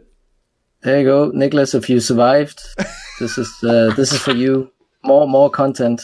We promised. What's the code word? What's the code word if people survived this episode? Oh yeah, okay. There's no prize, but just a survival prize. Honor, a prize of honor. Yeah. So the honor will be to go more meta journalists in the future. More meta journalists in the future. That is the 3 hour code word. We just eclipsed 3 hours. And yes, we are proud of you. And if you listen to all of that, you must have feedback. You must. Yeah. So write to us. Give it to us. Feedback@sixgun.org. Or go to GitLab if you have a GitLab account, a link in the show notes. You can write @Geek News Radio on Twitter, or be in the Discord community and tell us directly, or you can shout at us. I'm @Fabsh on Twitter. And I'm at MSTEVNSMJ, Stones MJ. Right. And also, I would like to thank Bytemark for paying for the hosting, which is substantial. In the case of this episode, is substantial. So we thank you, and I thought this was good. We should do this once in a while. I like it. Next time we're talking Russian collusion, Trump, and Brexit. Yeah, I think Trump Russia could be fun actually, because we're getting to a stage now where there's so much ludicrous stuff that it's absurd. It really is. So I think we could have quite a bit of fun with that. This was probably more serious, but yeah. Let's see what we can do. I have 24 hours on the recorder now, so yeah. Yeah, exactly. We can do a Trump marathon. There's nothing stopping us. That's a great thing about online. You can just fill it up. It's never ending. And by the way, people, if you listen to this and you hated all of it, I let you in on a little secret. You could have turned off at any point. The only thing that's stopping you is your mind. Well, on that... Free your mind. Yes, free your mind. On that note, free your mind. See you next time for more Meta freedom. Wow. Yeah. I didn't realize. I had so you had talked about something, and I put up a link and I opened another browser window and I put it over the stopwatch. And at some point I'm just closing that window. I'm like, 2 hours 30? Oh my God. God, Katie's gonna kill me.